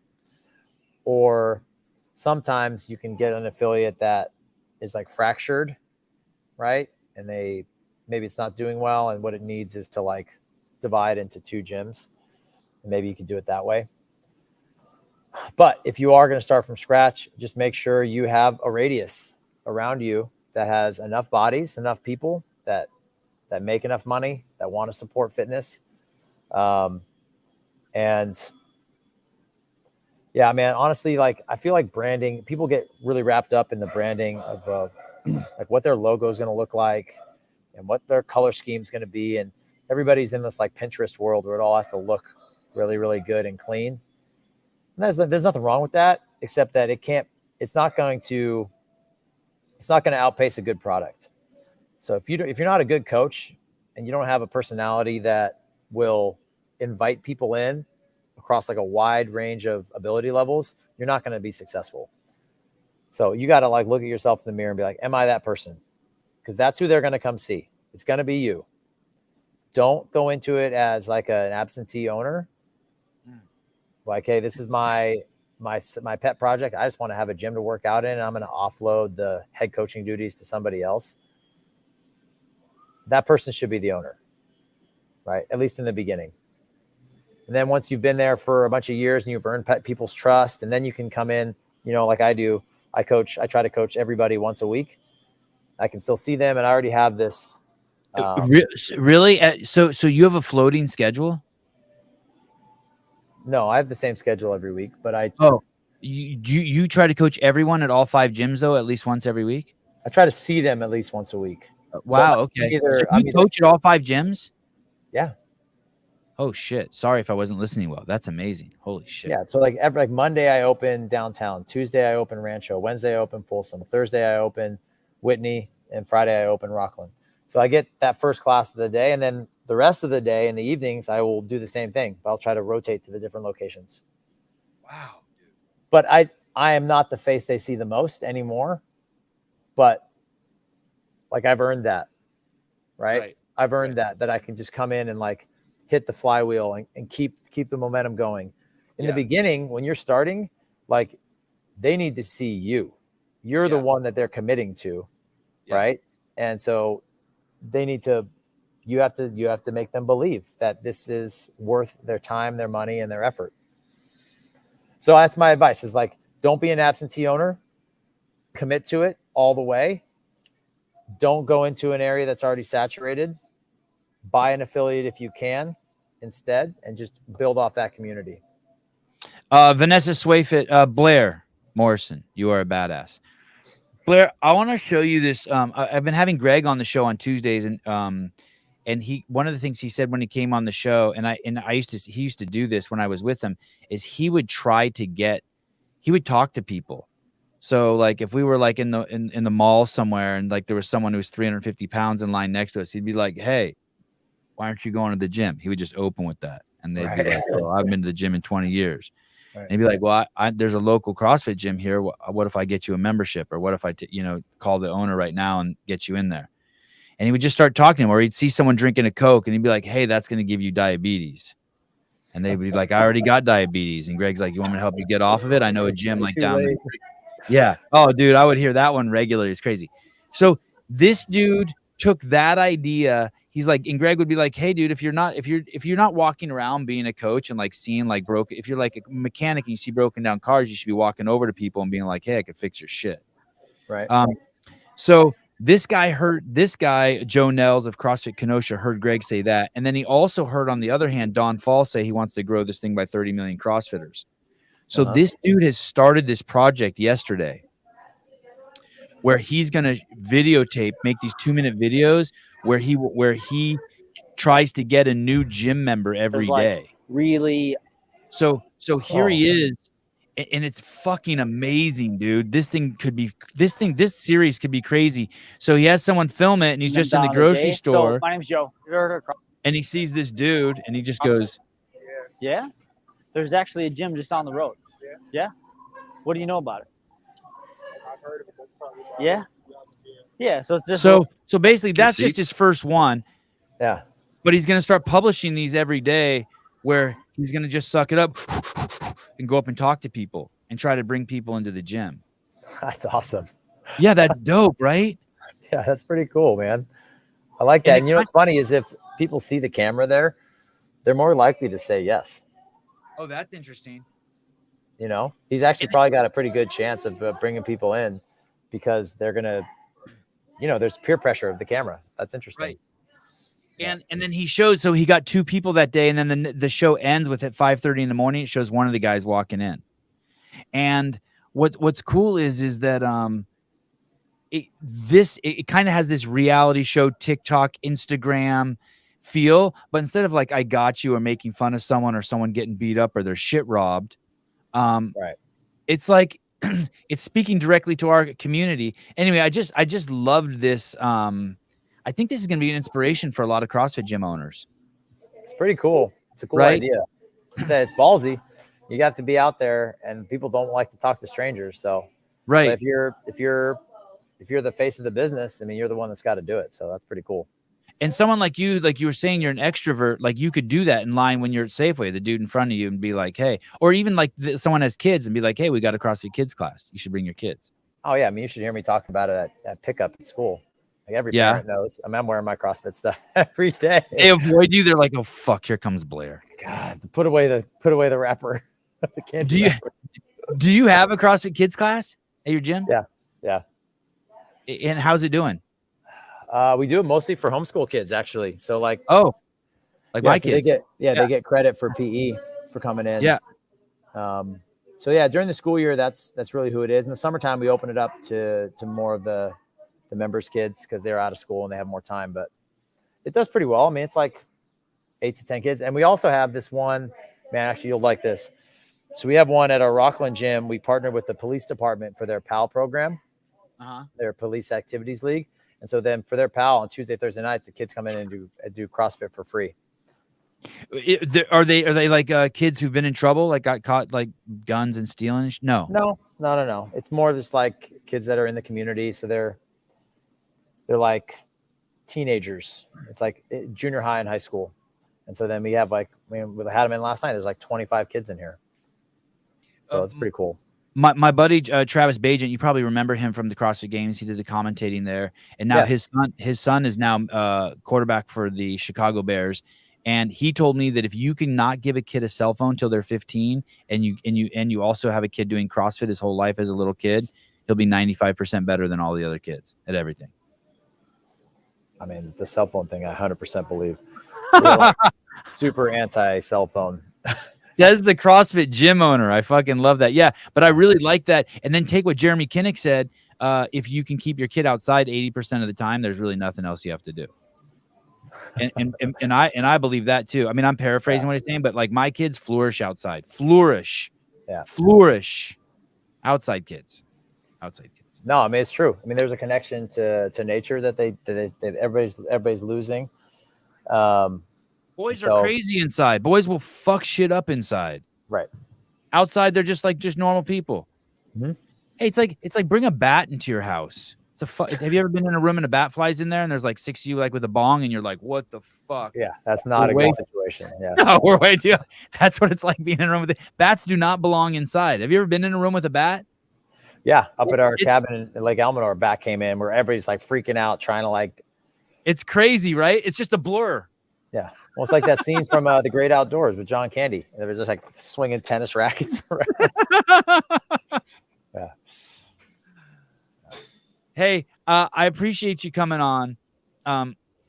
You're always welcome to come on. I promise I won't always keep you 2 hours. If you ever want to talk about your Anywhere Fit for 10 or 15 minutes, or your event you're doing in Hawaii, or you could send if you're Mr. Fantastic, I think of Ben Alderman as the Thing from the Fantastic Four. You can always send Ben on the show. I love Ben. You guys are always welcome on the show. Please use this podcast as a resource to push any of your good ideas, dude. 100%. You going to come out next year for the live stream? I would love to. So we're about. So I don't want to overpromise, but we did a live stream at Zealous Games, and we actually pulled it off. But the image was the actual.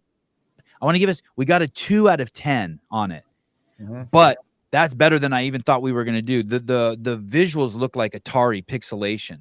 Oh, but we're going to do it now again. But we had a ton of people watching. We had over 1,000 people watching. It was fucking rad. Yeah. And so we're going to do the Crash Crucible this year. That's the J.R. Howells event next month. Okay. And we've been practicing some different stuff, some different streaming of how we think we can utilize the internet to get better images, to get great 1080 images like you and I are seeing right now. And if we can crack the code on that, then fuck yeah. I would love to do that. I would love to just help people stream all their events. And it can be done on the cheap as long as we have a strong internet connection. Okay. Well, I will check in with you then, because I definitely want to have you out there. All right, brother. Thank you very much for your time today. I appreciate you sharing all your knowledge with the community. All right, Savon. Thank you. All right. Ciao. Bye. Bye. Blair Morrison, old school. Old school. Probably have him on for another hour. Talk about how to have a successful relationship with 3 kids. Damn, we hit a little bit about everything. Pool Boy, great podcast, Mr. Morrison. Can't wait to be back at NorCal event next year.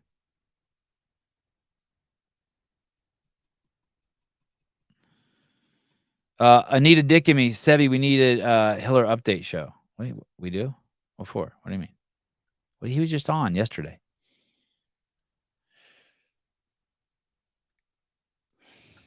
You could send him a link.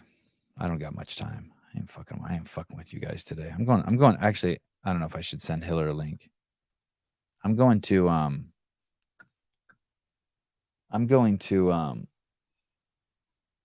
play tennis actually today. I should call my wife actually. I'll send Hiller a let's see what happens. I don't even have to send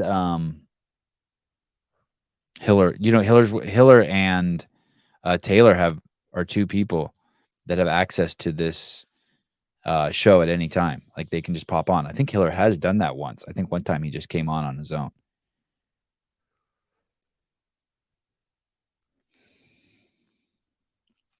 David, they're not reading no one's reading my text messages. How dare you?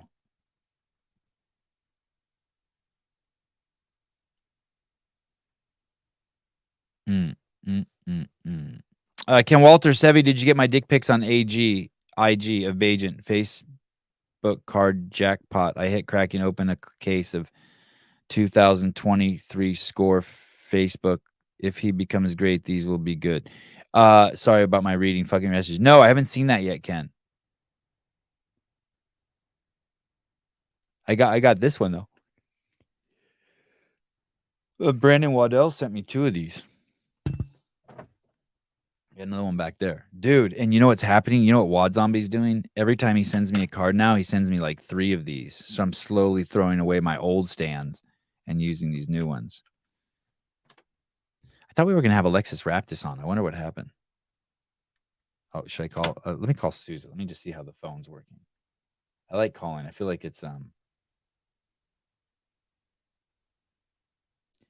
when I call people, I feel like I'm kind of like showing off a little bit. Like, hey, look what I can do for my studio. He's a 925 number. Should I call Laura Horvat? I'm due for a Laura call. What did you think about that cartoon on my IG? That was crazy, right? Oh, Andrew is actually going to come on. That's crazy. All right. Let's see. Let's call Sousa and find out. Sousa said the show is like fucking booked until Crash Crucible with people already. I was supposed to have Joe Nels on either today or tomorrow. That's not going to happen, I don't think. I guess I could have him on for like 10 minutes tomorrow morning or something. I watched the cartoon like 20 times. Hey. Yo. Oh, it didn't even ring. Lightning fast. Oh, shit. The phone's working without... It's not popping. Oh, that's good. This is the newest Roadcaster, right? Yeah, it was popping last night, and it's been on all night. The problem is I always thought it was when it was on too long, it started that popping sound. Interesting. You don't turn it off every night? No, I don't turn anything off. Oh, okay.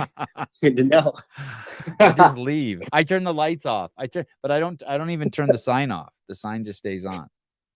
Hey, you should just let it stream the whole time. Just like mute it and then let it stream and see how many people just like stay on and stare at the background for a while. Just have this on their TV, the background. Just 12 hours. Yeah.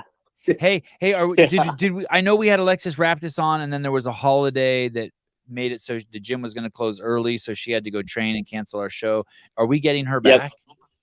As soon as she gets back from vacation. She's in Bali right now. We sent her a couple of dates for later in October. Oh, okay. So when she gets back and texts us back, or we'll just check in with her when we know she's back, then we'll get her scheduled. But yeah, she's on the hook. Okay. And then David Weed is asking about Hopper and Catch. And I don't even know how do you schedule Hopper. The text messages are so weird. Did you see the text I sent him yesterday? I did. It's just our text like trying to get him scheduled, and then it just slowly disappears. He just like stopped in. I need to be, yeah. It's weird. I get in different moods where I want to invite different people on. Makes sense. Yeah. Did Hiller come on? Yeah, he's doing his eyebrow dance right now, listening to you. Hiller, what's up, dude? Yo, what up? His hair's long, Souza. Crazy. Oh, you growing it out? No. I don't got time to get a haircut. Just grows. You don't cut it yourself? No, I tried that once. It looks terrible. I think Alexis actually cut it and it looked terrible. Makes sense. Do you seem like a guy that would cut his own hair? I've shaved it. I think I said that yesterday. Which is basically what I do. I just shave it. But I did not like that. wait, why do people say I sound terrible? No, someone just said you sound too loud. I lowered your mic. Oh, solid. Okay. I feel like I'm talking at a normal volume here. Yeah, it's probably I lowered it. Let's see. All right. Hey, thank you. I'll bug you later. Yep. Show's killing it. Yep. Thank you. Sponsor's killing it. It's all good. Hey, do you think Cool. we're gonna get kicked? Do you think we're gonna get kicked off when you see this shit happen with Russell Brand and just shit like that? I know we're just a fucking drop in the bucket. But do you think that there's an inevitability to us getting tossed off of YouTube? I mean, I'm going to be way more fearful when we have 10x, 100x the subscribers we do now. Right. But I think we need to be strategic, and I think we need to be smart. Okay. You know, like let's not rattle the cage if we don't need to. The thing is if someone wants to go after us, they can just start digging into our archives. Yeah, I mean, so what are you talking about? Like YouTube censorship or like a coordinated attack? Like I've said some crazy shit on here, like if you eat fruits and vegetables, nuts and seeds, you know, some fruit, no sugar, you could be protected from 99% of all disease. And now, I don't believe that anymore. I know that Pfizer is the only way. Yes, thank you. Yes, I actually just received my $1. You're a good dude. I don't want to be held responsible for the dumb shit I used to say before I was rich. I don't think any of that matters from the past. More so from a coordinated tax standpoint, it does, but not. Yeah, that's what I mean. Like 20 people go back and find a spot where, like, I don't care about if they find out that any of the other shit I say. You're getting this as well, aren't you? Getting kicked off Instagram. This is the Dylan Dennis treatment. Oh, yeah. Dude, everyone's been getting that one. Yesterday, so many fucking people got that. Something weird's happening over there. It's not just you. Yeah, they had a break. I don't think that's, something's happening over there. They're doubling down on the censorship. Well, look at that. Hey, flu season, they got you. Oh, that's true. Hey, we do need to did you see the text I sent to our clip guy? Yes. I spent 15 and I spent 15 minutes on Rumble this morning trying to look for login information for him. I can't find my login information. I guess I can just Google how to find login information on Rumble. Yeah, and I'm sure I probably have it saved somewhere. All the shows are still duplicating over though, right? Yeah, but what's interesting is we are live on there right now, and I couldn't find it. Hiller, see if you can find the Sevon podcast live on Rumble now. See what you find. Because I know we were having issue with it going live simultaneously, but I remember that it was uploading everything. Yeah, I saw something from 6 days ago, so that must be automatically uploading. Yeah, that's the way it was set up. It's just I think we have to do the stream keeping each time to have it go live at the same time we're actually live. You're on live Rumble. I got it. Oh, it's the first thing that pops up. Oh shit. Okay, good. It'll show ever. Nope. Yeah, there we go. A little insurance policy. Watch what I do. Oh, that's nice, Hiller. Watch what I do, Hiller. I'll go to if I go to Rumble and look, I'm gonna share screen with you, and I go, the Sevon podcast search. I don't look at it's not even there. And then if I click on this, the live first. and then I click here. Oh, there it is. Okay. So if I go to the channel, I can see it. These are the things that remind me that you're 50 years old. Oh shit. I can't find it. Where is it? It's right there, Grandpa. My wife tells me I'm a bad looker. I think that's a guy thing, because I hear that too. God, you're a bad Hey, looker. what about that guy that the affiliate owner that's filming himself, like essentially just asking people to join his gym in the street? Oh, Joe Nels? Yeah, what about him? Yeah. Hey, do you think that's gonna inspire other people to do exactly the same thing? Yes. It did for me. I want to do that shit really bad. I just got to find the time, and I need somebody to follow me with the camera and then do all the post-production and send it to me ready to post. Hey, but the thing is you can just do it without a camera. You can just start hustling people. Oh, So you mean the show? Blair said it would be harder or easier to do with a camera. I think it'd be easier to do without a camera. Yeah, for sure. But then how am I supposed to get the clout? Well, that's besides the point, no? Come on, what you got to do it for the views? Let me put it this way. I spent the day with Joe the other day, and he's not doing it for the clout. Well, I can usually pick up on that. That's a mistake. What is he trying to grow his business and help his community and make everybody healthier? I'd say it's the worldwide community he's trying to help. Hey, so someone should steal his idea though and run with it. Yeah, 12,000 affiliate ownership. Yeah, everyone should be posting those where that should just become trendy. Everyone should be fucking stealing Joe's idea. Even and I know you're joking tongue in cheek about having a camera there, but fuck it, do that too. Like find someone that I want to hear more of the conversation between Joe and the people. And I want to hear people pushing back. I want to see the fails too, so we can laugh at the people who fail. Well, I think more importantly, to show it on camera, like joking about the clout piece, right? Like, I don't think that's going to be some smash hit on YouTube, but I think it'll just continuously give people the confidence and inspire them to do it on their own. Dude, it could be a smash. Dude, it could be a smash hit on YouTube. It really could. It could be. There is the right person. I mean, dude, Daniel Brandon walking around trying to get people into a gym would be a fucking smash hit. Hey, what keeps CrossFit from reposting something like that? Just reaching out to Joe and saying, hey, can we throw this on our account that we don't really put much on anyway, nor is the content any good at the moment? Retarded. And by retarded, I mean slow. Good. We need to clarify. I want to see what the synonym for retarded is. Synonym. Wait, what did you say? You asked if what? He says, why isn't CrossFit like all up in his shit? Or just repurpose it. Just say, hey, can we post this? Yeah, on any level, why hasn't CrossFit already reached out to him or reposted that? Dude, I already know the answer. Oh, what? What's the answer? It's because they're trying to get 30 million CrossFitters. They don't have time for that. Oh, right. Oh, so here's synonyms for retard: slow, stopped, slacking, obstruct, setback, encumbered, hobbled. I'm gonna start using that word, hobbled. Impede, inhibit. Yeah, I use it like inhibit. Inhibit? Yeah, that's a good one. Yeah, like I threw there was water running. A beaver built a dam and it retarded the flow of the stream. That's how I kind of think of that word. Yeah. It's in the original articles too. If you look back 2002, 2003, when they say the whole entire mechanics, consistency, then intensity. And they talk about if you don't spend the time on mechanics, you'll actually retard their progress moving forward in the long term. Wow.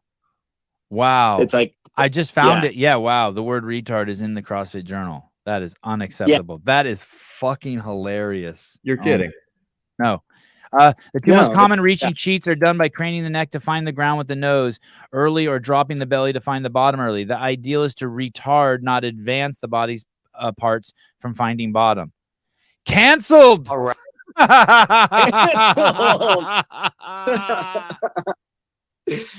Oh, I great. can't believe CrossFit has this word in their journal. That must have been from that heathen Greg Glassman. That heathen. Crazy. Hey, but Hillary, you're absolutely right. If CrossFit doesn't take what was that guy's name again? I'm sorry. Joe Nels, That was Joey Nels, Big Joe. Dude, if CrossFit is, you're 100% right. It should be elevated by CrossFit just off what we're talking about. Like, I saw that video and I was like, shit, I want to do that. And I mean, how many other affiliate owners or coaches feel the same way? And then if CrossFit elevated it, it would just put that more and more on a pedestal. And hey, and you know what? You nailed it. It doesn't even matter whether he's doing what he's doing is good or bad. It's the fact that hopefully people think what Joe is doing is bad and say, hey, I can do it better. And so you want copycats and plagiarists. That'd be cool. Yeah. And so right away, if you're running CrossFit social media, you take that, you go right up to Joe and be like, hey, send us that raw footage. We want to play that interaction you had with the dude at the meat counter, the black dude wearing red. Yeah, and then I would incentivize and him. Dude, it checks their DEI box too for the fucking crazy bigot woke folk they got over there.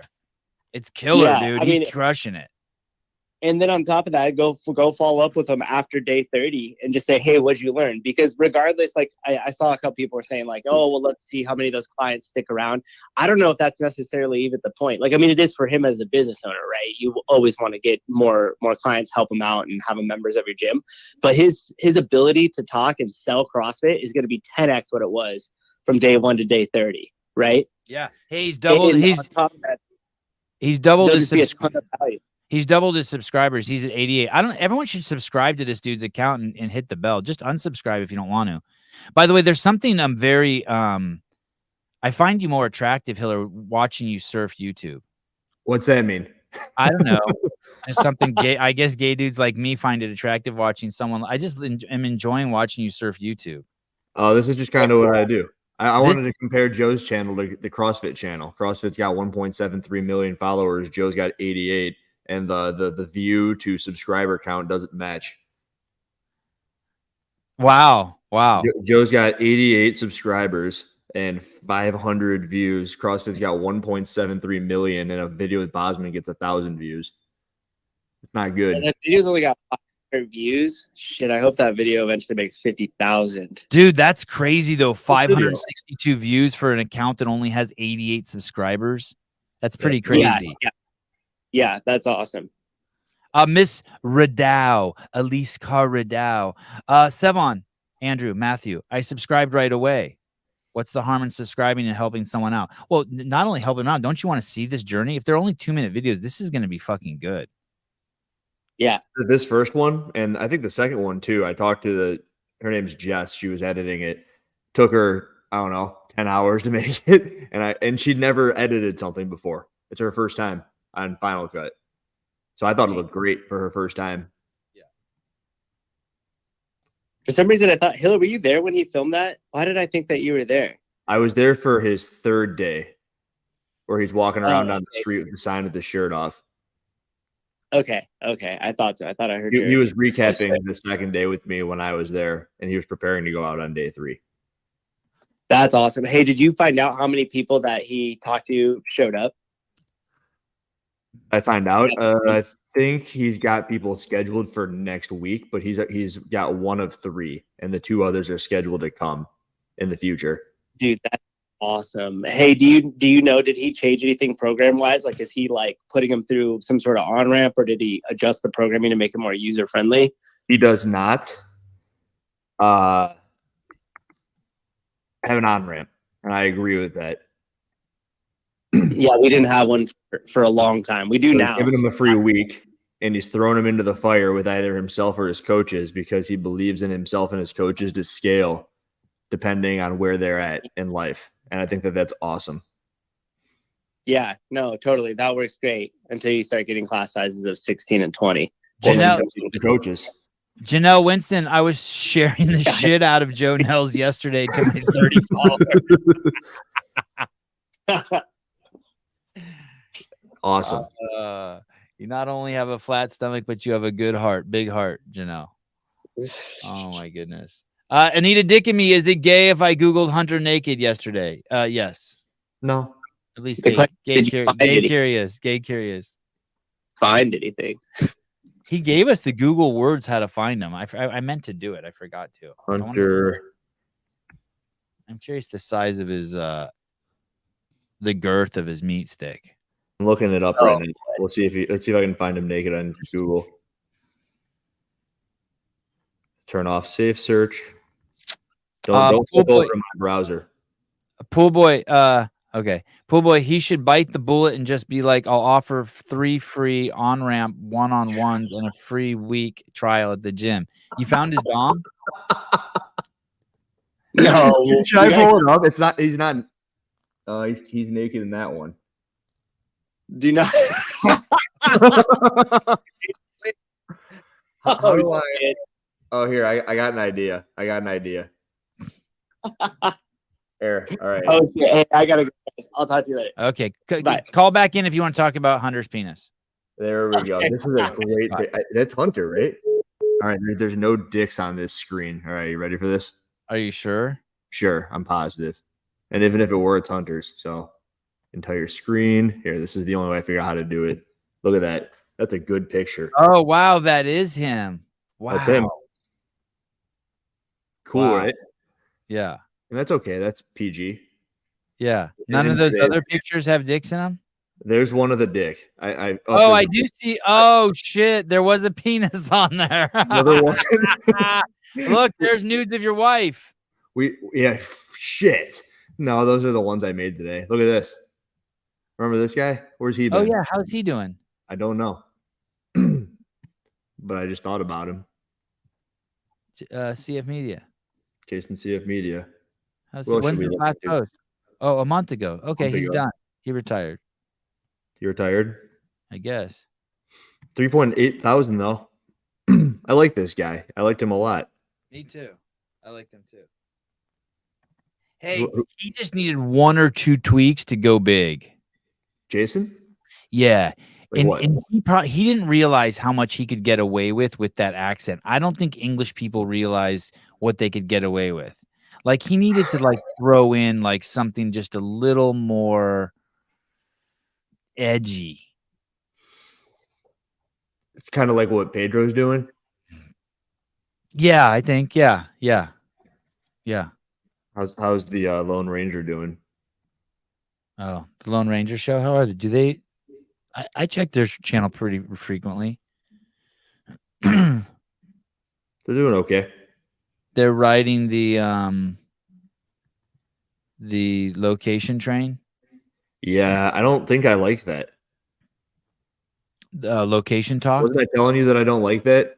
Yeah, like you could give 2 fucks about where the games are. Right. And it's just an easy way to talk about something that, I don't know, you moved. I will say, well, I think we'll talk about it a little bit tonight on the CrossFit Games Update show. It'll just be part of the show. But you know Tyson Bajan's coming on tonight. I didn't. Yeah, that's cool, right? No way. That's awesome.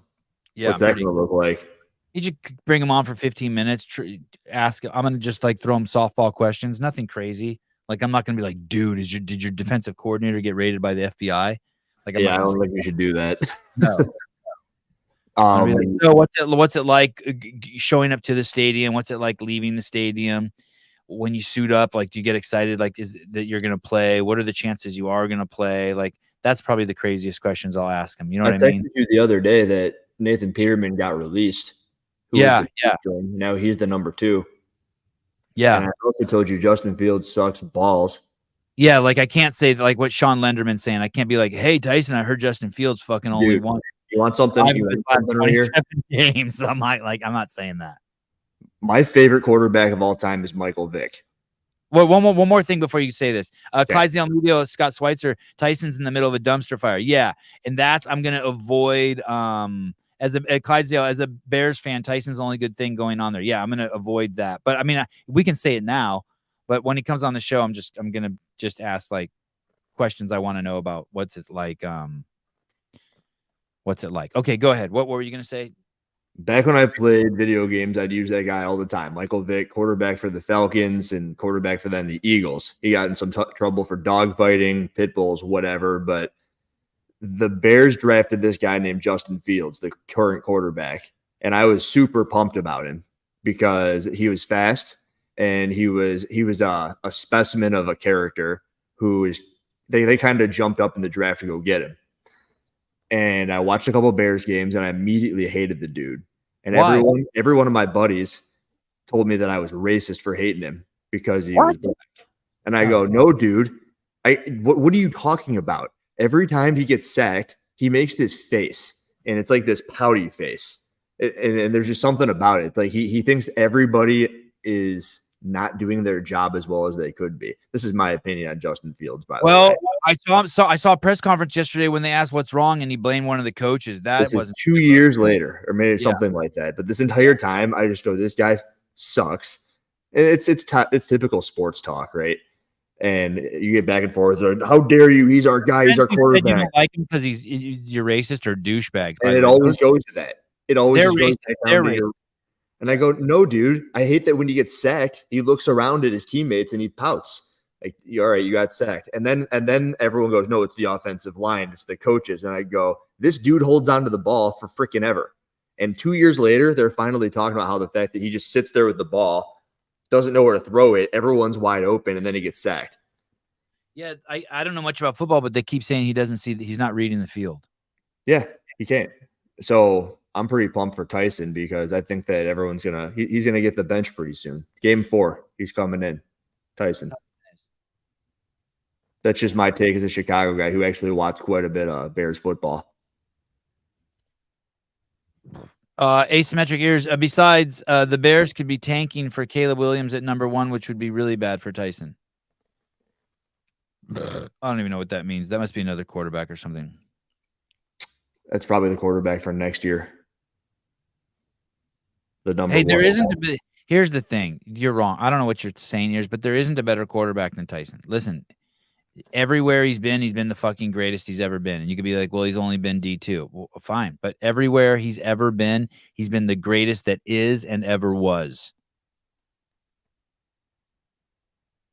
He's getting comparisons to Tom Brady on some random websites. That's not you talking about that. I mean, dude, he is a fucking freak. And it's not like you're not like, oh my God, yeah, he was great, but he's 5'9". The fucking kid is 6'3", big ass fucking hands. He is fucking amazing. He's not Doug Flutie. I don't know who that is. Doug Flutie. He was supposed to be like the greatest quarterback ever, but he's 5'4". I think he got stuck in the USFL or something. Look at this. I know you don't go onto Twitter very often, but you type in Tyson's name into Twitter. Yeah. And there's a lot of stuff from a lot of people who want him to play. That's just cool. Yeah, it's so cool. Tyson. Doug Flutie's an old man reference. Well, I don't get it. It's like a movie you brought up yesterday. Never heard of. I must have given David Weed a hard on. He wants me to settle down. He gets when he becomes sexually attracted to me, he freaks out. Did Mad Marv, did anyone catch Tom Brady on the PBD podcast? That was a great interview. I didn't. I should though.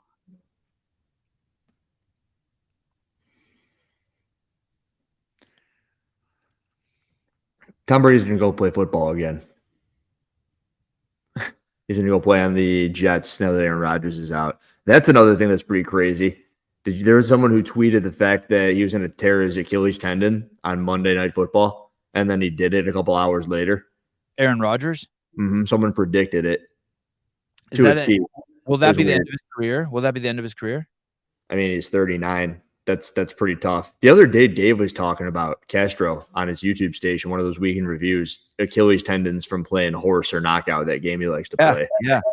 And he goes, I take it much easier now because I don't want to blow up my Achilles. Yes. Yeah. So many that, yeah. So that's tough to come back from. That's three people. I'm just seeing if I can pull up this Hail Mary of Doug Flutie. I'm not fucking waiting for this ad. Sorry. Yeah, Mike. BPC for the Achilles. That would help.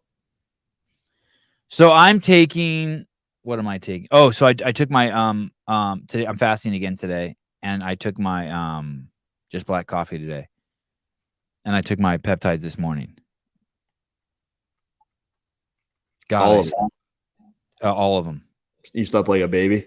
4 different kinds. Yeah, I slept like a baby last night, and I hope that I sleep like a baby again tonight. I'm taking Because you didn't take them all before bed again. I'm taking the 2 brain stimulant ones. I'm taking the TB 500. You said NAD and BDS? BDN. I just put up a video with Alexis and her daily peptide regimen. Oh, that's cool. I thought you put up a video that showed Matt Fraser. Oh, that's on Instagram. So you're doing this guy, CJC? I don't want to talk about that. I don't want to talk about that one. No? No, talk about the other ones. I don't want anyone to know I'm taking that one. Okay. That's the one that I'm taking that NAD plus, that NADBDNF down there on the bottom, and the TB 500. Oh, are you taking the mix? This guy? Yeah. I don't even know if I should be taking all, but I'm taking all of them though. I'm probably doubling down on one that I shouldn't be doubling down on one now that I think about it. How do you feel? Do you feel like you have enhanced cognitive function? Only 2. I'm telling you, dude, yesterday I was just fucking laid there in bed like I was just fucking on alert. Look at this. Long-term memory. That's good. Now you're going to know where to find things because you're getting old. I can't find it on Rumble. Can't find it. Who recommended these to you? Was it Malayo? Yes. I didn't even ask for them. They just came in the mail. It's just like just came in the mail. I mean, you're a podcaster, so it makes some sense. I'm guessing that's the route he went. Shannon Madera sent me Podium. Cool. Did you try it? No, I surrounded it by Swolverine and let the Swolverine containers whoop its ass. What'd she send you?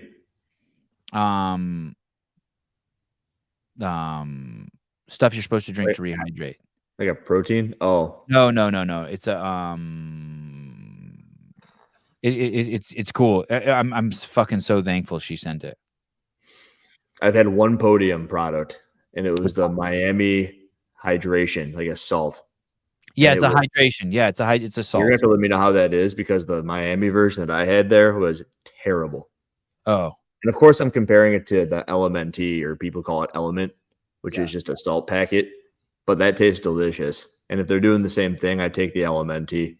I want to sell something. I want to have my own product. You should sell like I want to sell something I drink when I fast. I want to sell a salt, potassium, magnesium drink that I drink when I fast. Hot. Salt, potassium, magnesium. Is that what's in that? Yeah. Yeah. I don't know if it'll work.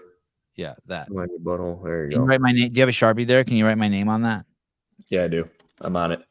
That's what I do. The Swolverine stuff that they sent me, the hydration, I put some of that in a cup of hot water and drink that at night before I go to bed. Dude, where can I buy some of this?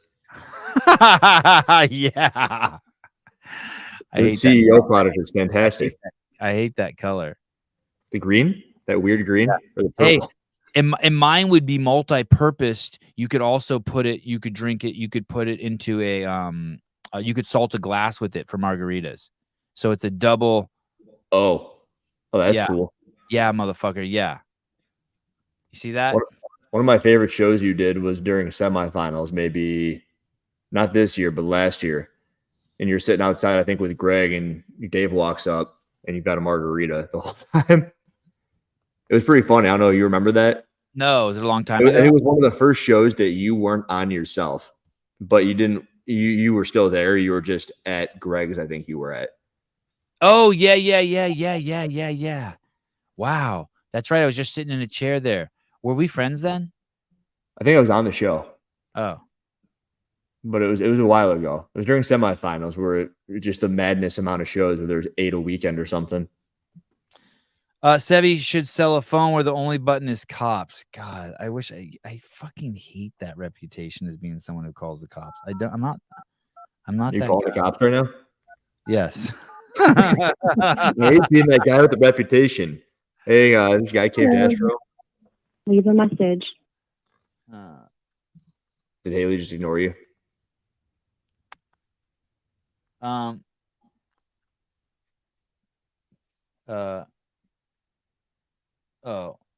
really liked the show with Hunter yesterday. No. Just what you know. God, the numbers were huge. He has so much range. I like that about him. Meaning we can talk about anything? Oh, yeah. And you can go deep on it. Books, politics, penises, vagina, global warming, climate change.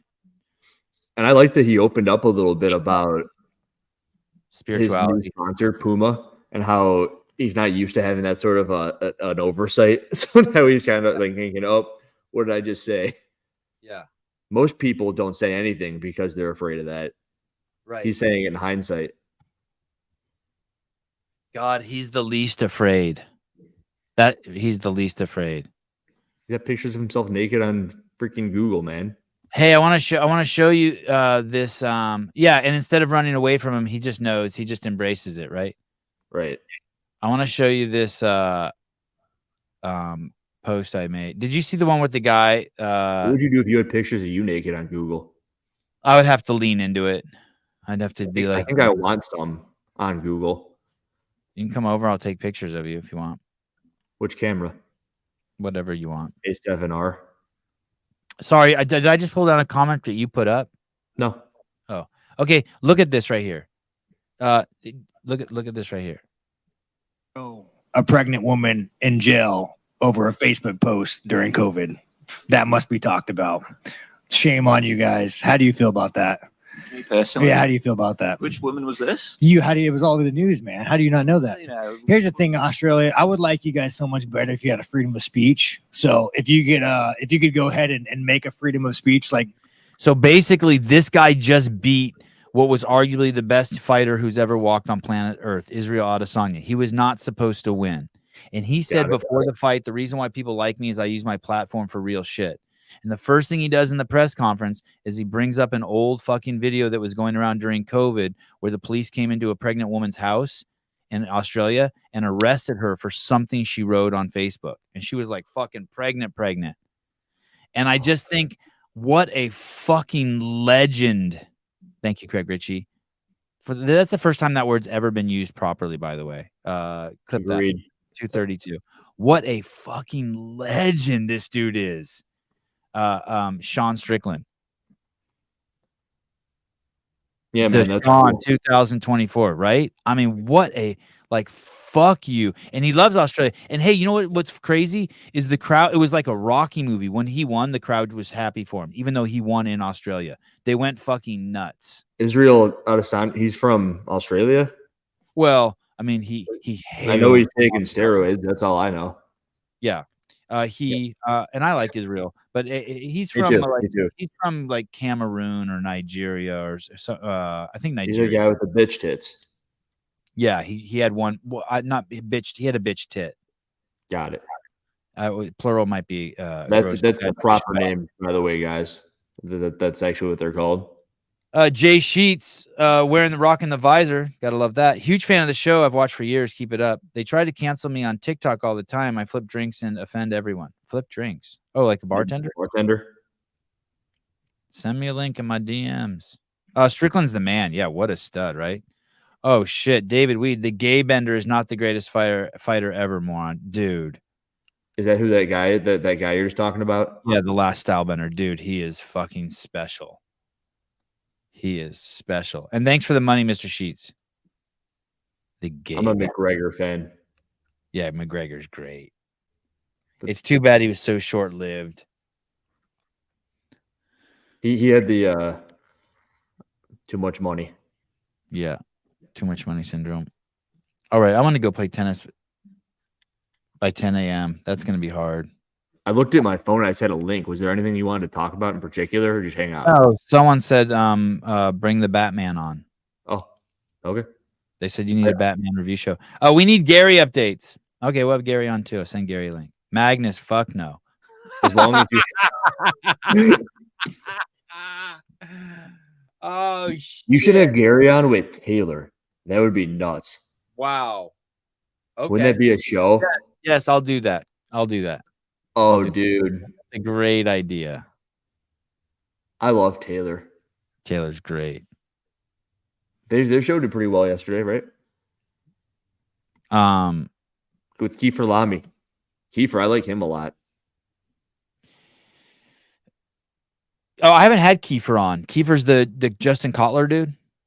He is one of the. Yeah, I think he's in the same. Why did you bring him up? Sorry, I was reading something. He was on the show yesterday with JR and Taylor.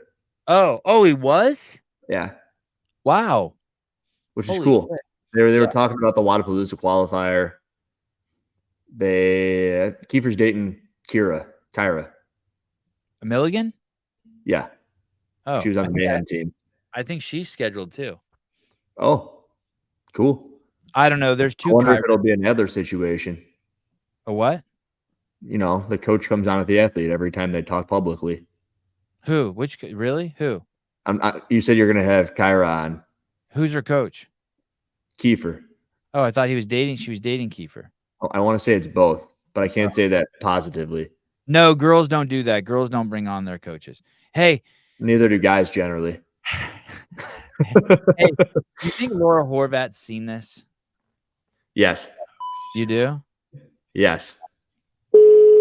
God, I would. Oh, dang. And I bet she wants to know why she's fucking cold call your ass. She wants to know why what? Why she's ethnic. Why she lays the. Look at her. She's and also like that ponytail is wicked. It kind of looks like her head's on a stick. I just realized that. So good. The ponytail is so good. This guy made it Geehash, and he doesn't even have a fucking Instagram account. No. Incorrect. He has an Instagram, just no posts. I just followed Alan Kestenbaum. Burpee man. You don't know who this is? HillerFit 8.0? I have no idea. Click on it, could you? Yeah. They've been posting, I think. Yep. There you go. Wow.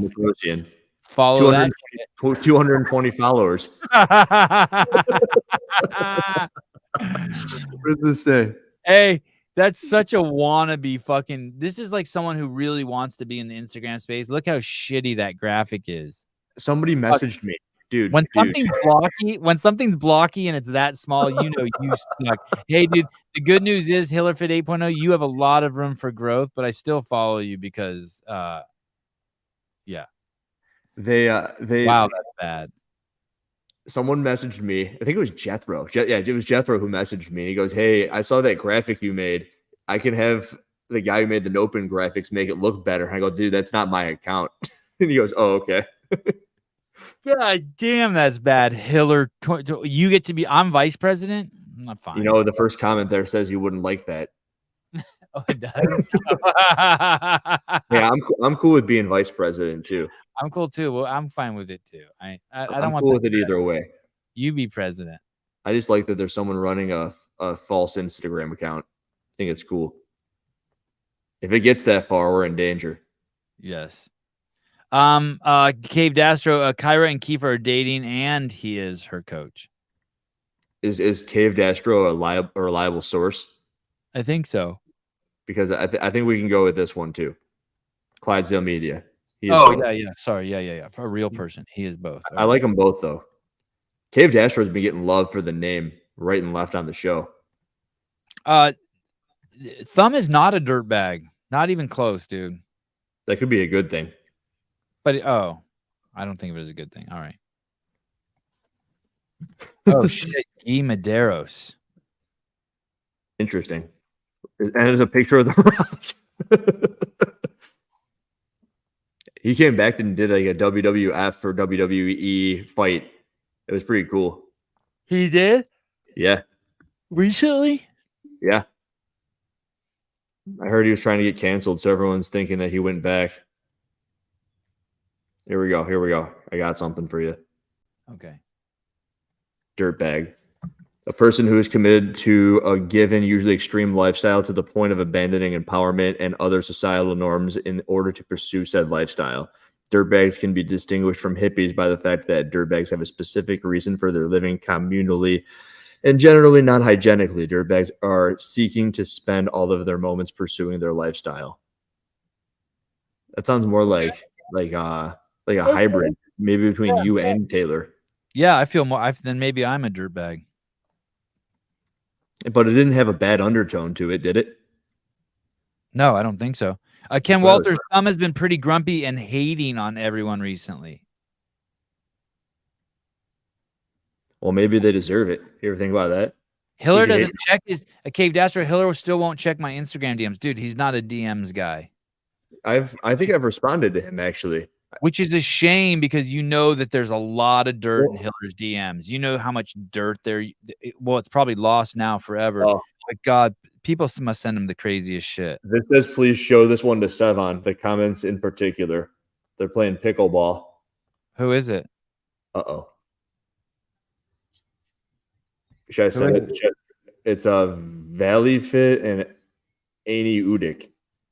The comments say. Comments are all over the place. Takes deep breaths, answers. Uh-oh. Is she a CrossFitter? Is she a CrossFitter? Oh. Pickleball. No, I see. It looks like she's on the spectrum. I don't know. Oh, she has a big old dumper. Hey, I see way too much pickleball already. Do you? Yeah, fucking. But yeah, Cave Dastro sent me this, and he says I don't respond. It says Hiller, and I said yo. And then I get a picture of this pickleball thing. So I told him. Oh, shit. He fucked you up, Dastro. I'm going to send him a bad emoji. And the reason I don't respond as much is because in order for me to be on Instagram, I have to be on my iPad because I don't know the login to my banned Instagram account and I can't log out of it on here. So if I log out of it, I'm super dead. Let me see your iPad again. That's cute. Right? Wow. Got this little pen holder thing. I can draw with it. It's actually neat. Do you use a pencil? It's got a Spider-Man background thing. It's a web. Yeah, I think I got it for 15 bucks. Yeah. I've done videos in the past where I draw graphics and then I overlay it over the video.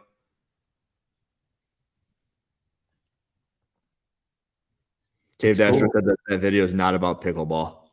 If tennis is gay, pickleball is transgender. I like pickleball. I've got a pickleball racket up here. Someone from the show sent it to me. No shit. Oh, I know who that is too. Yeah. That guy sent me a racket. I'm actually yeah. I'm about to actually play it. It's actually pretty cool. And I worked with that chick who's a national or a worldwide ranked pickleball chick. She moved to California. Have you played pickleball? But she said it's a pretty Have you played pickleball? Oh yeah, I like it. Oh. I'm not good, but it's really fun. It's one of those. It's like ping pong. You know, there's a ping pong table, and everyone kind of sucks. And do you think you could beat Danny Spiegel at it? I guarantee you, I could beat Spiegel at it. All right, ladies and gentlemen, this evening, 6 p.m. Tyson Bajan will be on the CrossFit Games Update Show. Hiller, thanks for joining me. Yeah, thanks. All right, bye-bye.